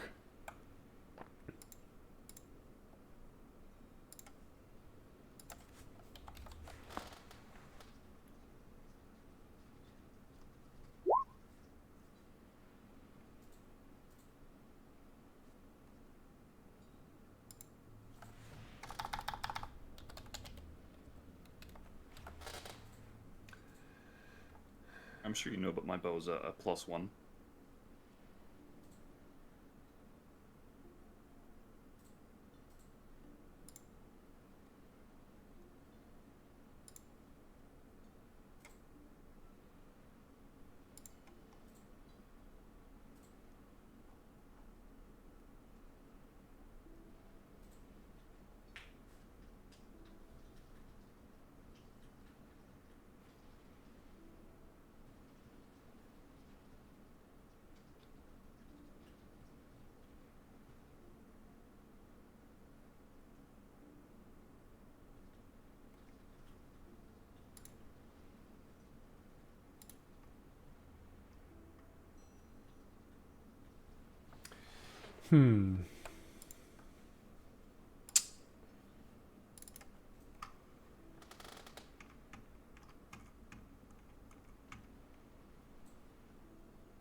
Sorry, my document is not agreeing with me today. I keep having to open my fucking thing in Is it PDF. Google?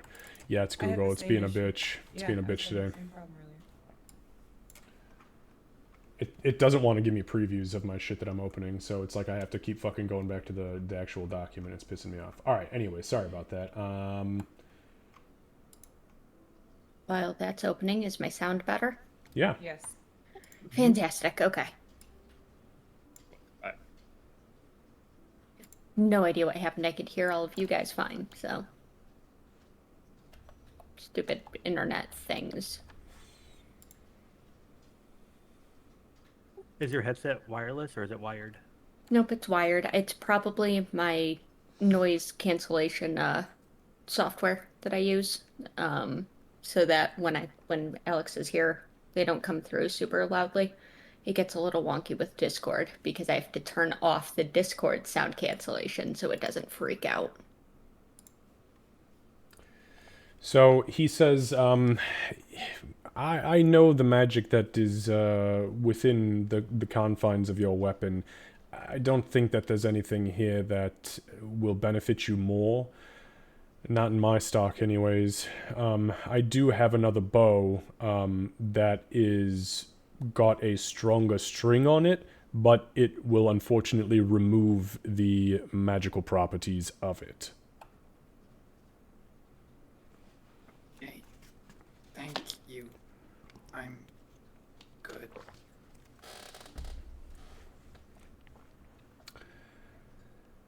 Ulrich, you think about selling me that staff yet? Oh no, not yet. Oh, damn it. Remember, after Worldbreaker, we'll talk. All right. Well, I may not be alive that long, so if you I don't, might not either, sell it so. to me now, no, that's fine. Just let me know where you're fighting that final battle, and I'll just make sure to keep an eye on it for you if you perish. Yeah, no problem. Okay. If I die, it goes to you. How about that? Oh, he Permanently, not coming back. He flicks his hand, and a piece of paper unfurls. Should we contract that? Let's see how the Die Tyrant thing goes. I'll talk to you when I get back. I'm going to take a step closer to Gartok. Do the words have power and just point. Towards Ulrich. No, just point towards the contract, like to that whole shit show that's happening over there. The very quiet words have power. Point. And Gartok would say out loud, Don't get it. Words aimed at Ulrich? Don't make promises you're not fully prepared to keep in the moment you make them. Real quickly, Ezekiel, do you have good familiarity with Stillwater for teleportation reasons? Pretty fair. Yes, I may have traversed to the brothel in my youth once or twice. Do you have the capabilities to get us there and yourself back today, and we can pay for that, and we can save resources for emergency purposes? Well, I wouldn't want to go with you. I can just put you in the circle and flash you there if you'd like. Yeah, then that works too. Sure. Yeah, so then for...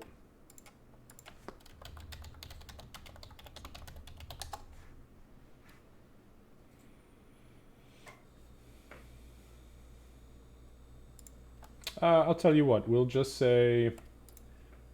Whoops. So that one will cost...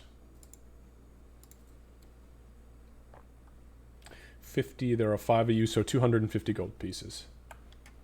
Okay, that. Yeah, I'll take that out of what I've got left, which is getting smaller and smaller. Okay, go ahead and mark it down.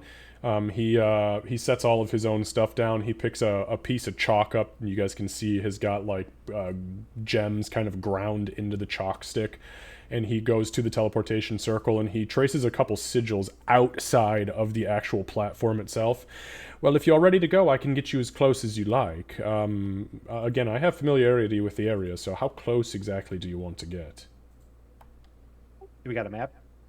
Of course we have a map. He snaps his fingers and a map kind of like shifts out of his sleeve and he lays it down. It's actually a map of Stillwater with like the upper chunk of this area up into Mandalari and down to the bridge. It's like the very northern half of this island. So then, as Bloodbane, if he's got our map that we can compare, and then try and see if, if he's able to get like across on that little inlet we're trying to get to, like at the northern point of it. Okay. Point out that area. Yeah, he looks at it and then he kind of like he takes this little like instrument, looks kind of like a compass, and he not a compass, a protractor, and he kind of like draws a line up towards like it was like an angling off of one of the bottom pieces of where Clan Ironhoof is. And he looks at the map of Stillwater and he just does a quick finger measurement and he says, I could probably get you pretty damn close. I don't know if I can try to bring you inland a little bit more so I don't accidentally drop you into the ocean. I'm sure you don't all want to get totally soaked. But I can probably get you close. Okay. Sounds like a plan. Wonderful. Well then, he kind of pulls the map away, sets it to the side. He scratches out one of the runes, blows the dust away, and then retraces it, which is a completely different sigil. All right, well, if you're ready, I'm ready. Or did you need something else before you left? Everyone ready? Are we good? I don't think we should wait. Let's go. Best of luck, my friends. Good luck with your siren situation, too. And he begins an incantation, puts his hand up, and as he puts his hand up, he kind of pushes it in towards where the circle is, and his hand stops like it's being stopped by a field of energy. And you guys see little blue sigils kind of flash in the palm of his hand, and as the flashing goes faster and faster and faster and faster, all at once, there's a whoosh of air, and you guys find yourselves... One moment.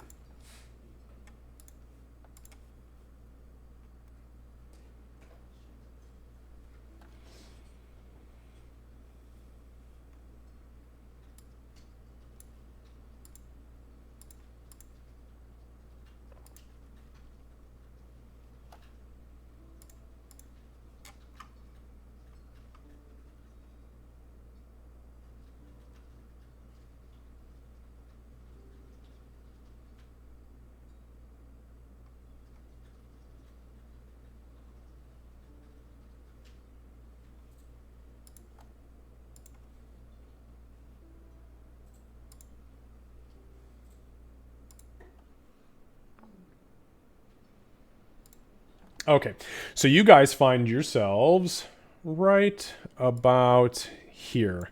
It's just far enough inland to not be on the exterior or in the water, but not far enough inland to be too close to this potential location of where where you were told Mundi is. So the teleportation circle flashes, there's a gust of wind, and then you feel and smell the sea air kind of wash over you. You can feel the humidity. The area around you is absolutely fucking scorched earth. There are footprints that are dug into the sand and mud that are leading to the southeast, and there is blood pretty much fucking everywhere, and an occasional body part sticking up and out of the sand. This is very clearly part of the path that some entity, potentially the World Breakers cult, had come at some point. More than that, there is ahead of you, so kind of like out in the inlet here, just at the cusp of the inlet, there is a swell of bones and ash and bits and pieces of corpse that are just kind of floating against the shore.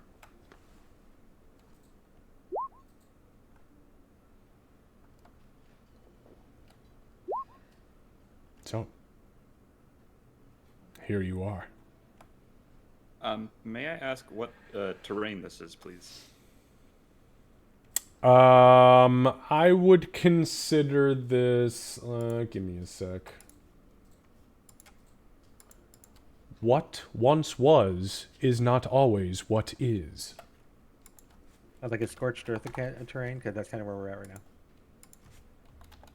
now. apocalyptic. I think that's the terrain. I don't have that on my ranger list. Better get it to him. This is coastal. It would be considered coastal. Perfect. I do have that. Okay. Okay. Sybil's expression is going to change as they teleport through, and she goes very still, very kind of quiet. It's not that she retreats into herself or anything, but she almost, like, she squares her shoulders a little bit more, and it's definitely putting on the game face a little bit. The super fucking perceptive people will notice that her eyes are definitely scanning the area, and she's trying so hard not to show the instant, like, pain of seeing this place like it is. My passive is 19, so if you're not trying to hide it, then. She is actively trying to hide it, like, to be more professional, to put on that, like, the soldier mask.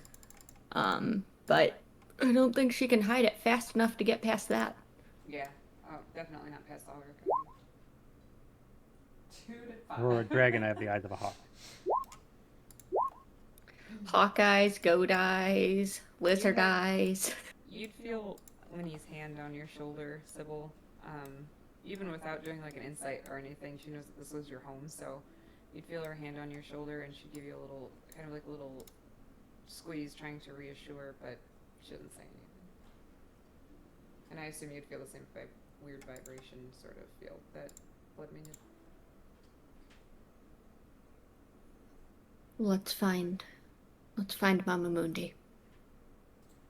And kill the On that. bastard that has her. I apologize. I am terrible with my timing today. On that note, I think Gartok kind of just is ready for this, and he's gonna basically kind of eye to the ground. We have a trail going inwards, but he wants to find exactly kind of what's gone through here. If he can pick up the trail that's necessary. He doesn't know what Mama Mundi is, and no one's really explained it, so he doesn't know what he's looking for. But there's a giant spider skeleton thing. So I guess he'll be looking for, giant spider tracks. Just kind of what tracks is around is what he's kind of looking for. Okay, make a survival check with disadvantage.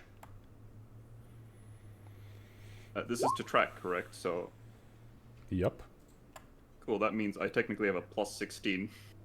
Because my proficiency doubles in areas I'm proficient with regards to tracking. Because I'm a natural explorer. But make it with disadvantage, because there are literally tens of thousands of different sets of tracks. 13. So it's plus another 8. Okay. So 21. Sure. So it is physically impossible to tell what you're looking for without any information whatsoever about this entity, I mean, these guys haven't even fucking told you who she is, quite frankly. They've hinted at it around you, but they've never been like, this is what it is. However, with that being said, you can see tracks of turtle, gnolls. No, it's okay. Go ahead. Did you need a second? I just might need like 2 minutes because they're actually serving food and stuff now. They want to all just go pray. You can go pray if you need to. All right, cool. I'll be back in 2 minutes. I'm so sorry. I got you. All right, what is everybody else doing while he is searching the ground? For those with like higher passive perceptions, they might notice me transforming into my wereshark hybrid. What, we need like a 3? I was like, I need like a 1 or a 2 for that one, pretty much. I do it very silently, and nobody sees it because I'm invisible. Yeah, so, you guys, I mean, it's no fucking surprise when he shifts from normal to what the fuck. So he's in what the fuck mode right now. And you guys would note that as he does so, both of his eyes are moon blind. They have like a white film that is slightly reflective over both of his eyes. And that's new, correct? Yeah, he did not have that the last time that you guys saw this happen, which was like yesterday. I feel like Winnie's still Winnie, so I feel like as soon as she saw that, she'd like to see if he can still see. Yeah, she starts waving her hand in front of your face. It's like, what the fuck, dude? Are you? Can I okay? help you? No, it's okay, man. You do what you gotta do. Well, your eyes didn't do that before, so Do what? they look like white. They don't feel white. Well, that's good.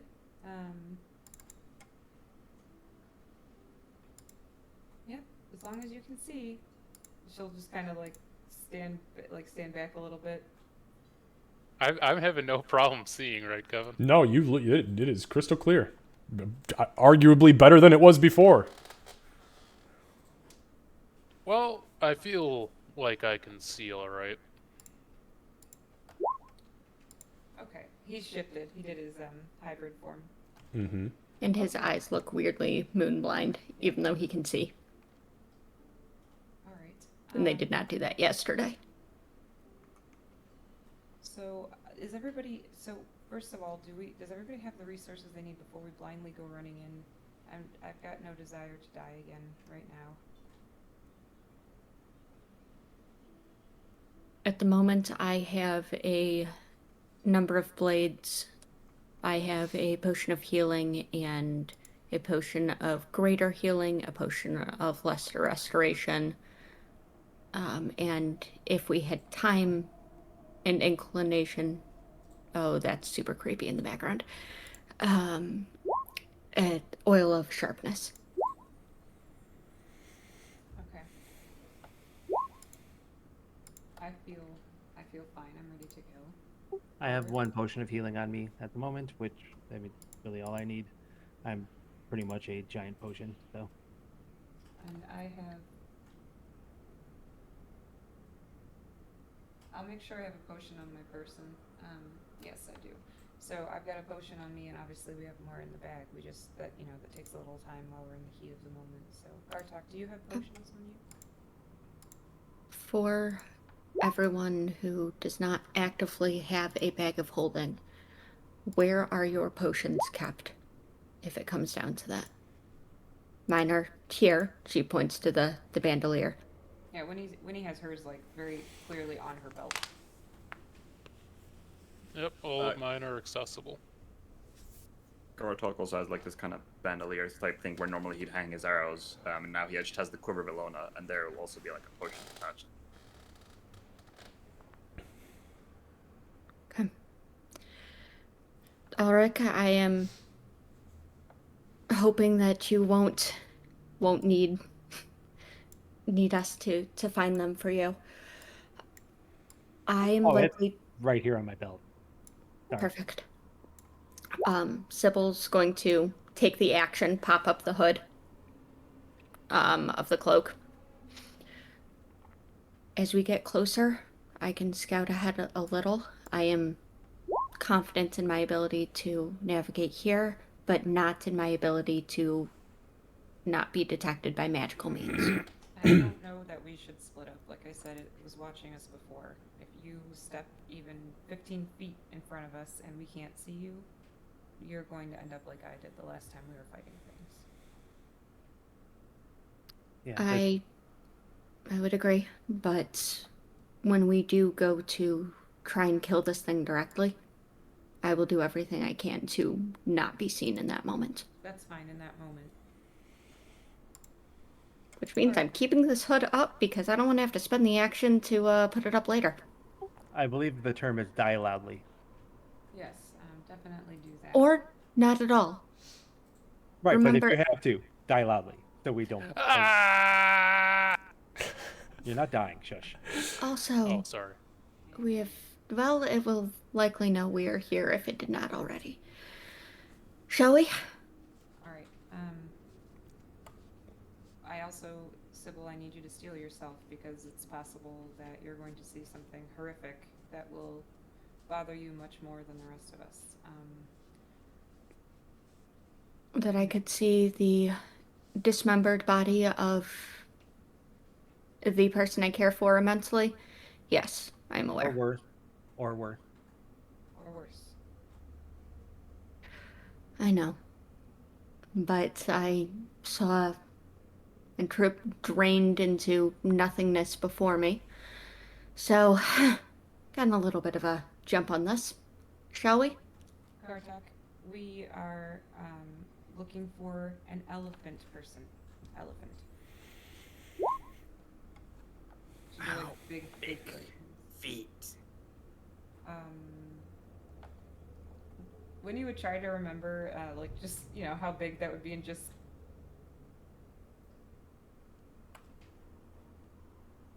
I guess Gartic will just keep asking you a bunch of questions of like, how many toes do they have? Like, how heavy are they? Oddly specific questions. So to kind of backtrack to the question that you had asked earlier in the roll that you made, Gartok, with your survival check, go ahead and also give me a survival check. This is not for tracking. This is for identification purposes. You found the fucking tracks.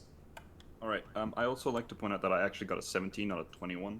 That's fine. I accidentally added more than my proficiency modifier. It's okay. There is a shitload of tracks. This is just kind of like a take your pick. God damn, how did you roll a fucking 32? I ignored the +5. It's not 32. Okay, I was like, what the fuck? All right. Either way, very high. Okay, so here is what you are successfully capable of identifying.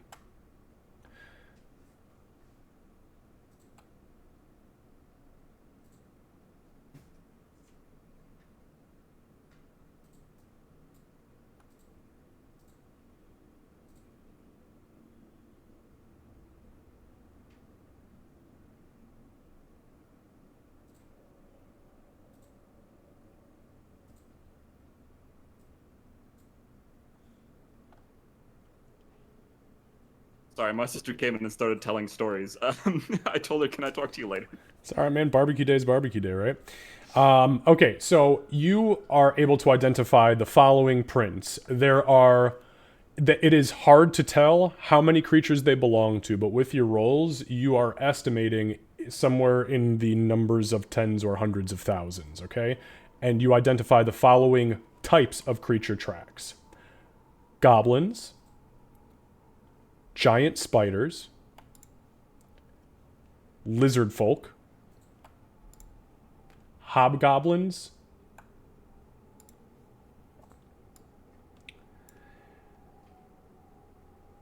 bugbears, turtle, and gnolls. Lots of fucking gnolls. You do not see any Loxodon tracks. In that case, You also, sorry, give me 1 second. You also happen with the high roll, the 28 or whatever it was supposed to be. You also find a single large pile of shit that is somewhere between 1 and 2 days old, and you easily identify it as wyvern shit. All of the tracks move the same exact direction, and I will draw it for you.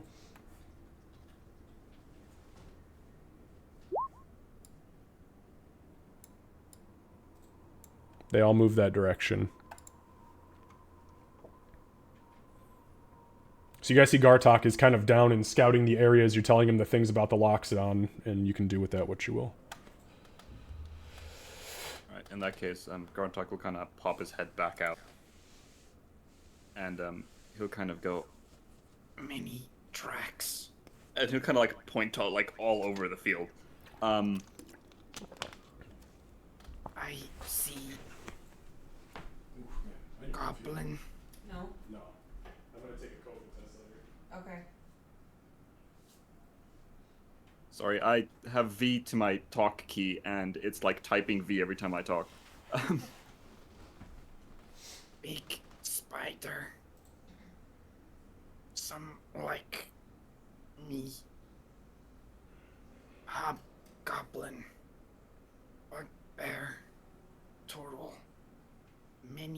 many knoll. And he'll point towards like the pile of shit. Wyvern. Spider or eye tyrant? Yeah, I was thinking the same thing. Spider. You said that with such Don't know. confidence. Don't know eye tyrant. Tracks. They'd be spider-like and bony. I'll go that way. And he'll point towards like essentially Orcus has chosen the direction. The direction we were going to be going anyway. No. Loxodon. Okay. Gartok, give me one more survival check. This is not a tracking purposes roll. And then I have a question when that roll is complete. Okay, so 23? 23. Okay. So the other thing that you notice about this area in general that is now kind of becoming a little bit more obvious to you is that the whole area is the ground level has a thin layer of some sort of like gray ashy material kind of laying across it from like literally as far as your eyes can see. And as you're kind of fucking with it and trying to figure out what exactly it is, it dawns on you that it is bone dust.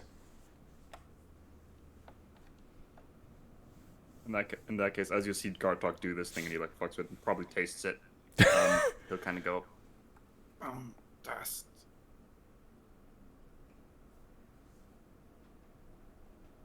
Okay. Probably from the undead that fell apart. Well, why don't we try to move quietly? I know that we're not all great at that, but at least once we get a little closer to where we believe she is.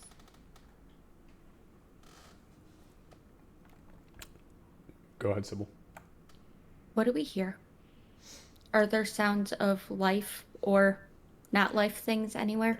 With your perception checks, it is outside of the waves and the wind coming off of the ocean, it is fucking silent. You don't hear a cricket make a sound. You don't hear a fucking bird. You see absolutely nothing living. It is ash, tracks, and bones that have been washed up into this edge of this inlet.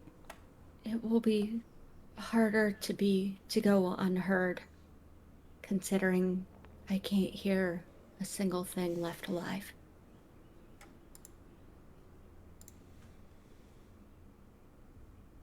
On that pleasant note, let's go. All right, if you guys are going to attempt to move stealthily, which is fine by me, you can go ahead and make stealth checks. Group effort. Uh-oh! Fucking Ulrich! I rolled a 6 and a 3. God damn. Bloodman was not joking when he said, I'm invisible. It's true, he wasn't. Bloodbane who? Yeah, that's what I'm saying. No Bloodmane, only Shark. Okay, so you are at, I mean, that's pretty much a fucking very good success across the board. Ulrich is loud and bumbling, and he's tripping over these large footprints in the ground. But after about 25 minutes of quietly traveling to the southeast, you guys finally happen upon an area of dense woods that is seemingly untouched, kind of question mark.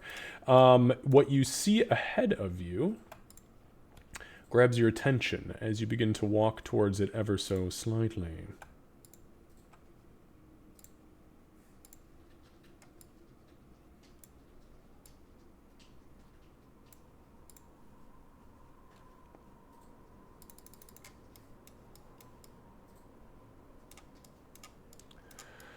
All right, and what you find is this blood trail that starts kind of thin towards where you're at and very rapidly picks up. It appears old, at least from first glance, unless you do any investigatory work. And by the way, I know the map is a little fucked up. It's not until you scroll up a little that the actual grid turns on, and I don't know why it's doing that. So But anyways, you guys see the blood start to pick up heavily around this bend of trees. But up to the north, you notice that in this thick of woods, which does become very, very thick very fast, it is pitch black inside. Like, no light is escaping and no light from the outside daytime is penetrating to show you anything inside. If you zoom out, you'll also get the grid, apparently, across everything. Oh, well, there you go. Okay. So you can use that for measurements at least, and to not look at the horrible details. Yes, yeah, you also can slide it around to show, it's just probably buggy. I have a theory, but I'll keep it for myself for now. Alright, so...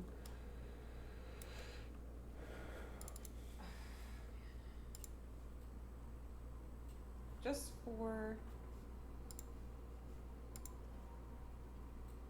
the hell of it, I want to look and see, just like at this initial place where we're entering, if there's been any druids here. So I'm looking for like druidic symbols anywhere nearby.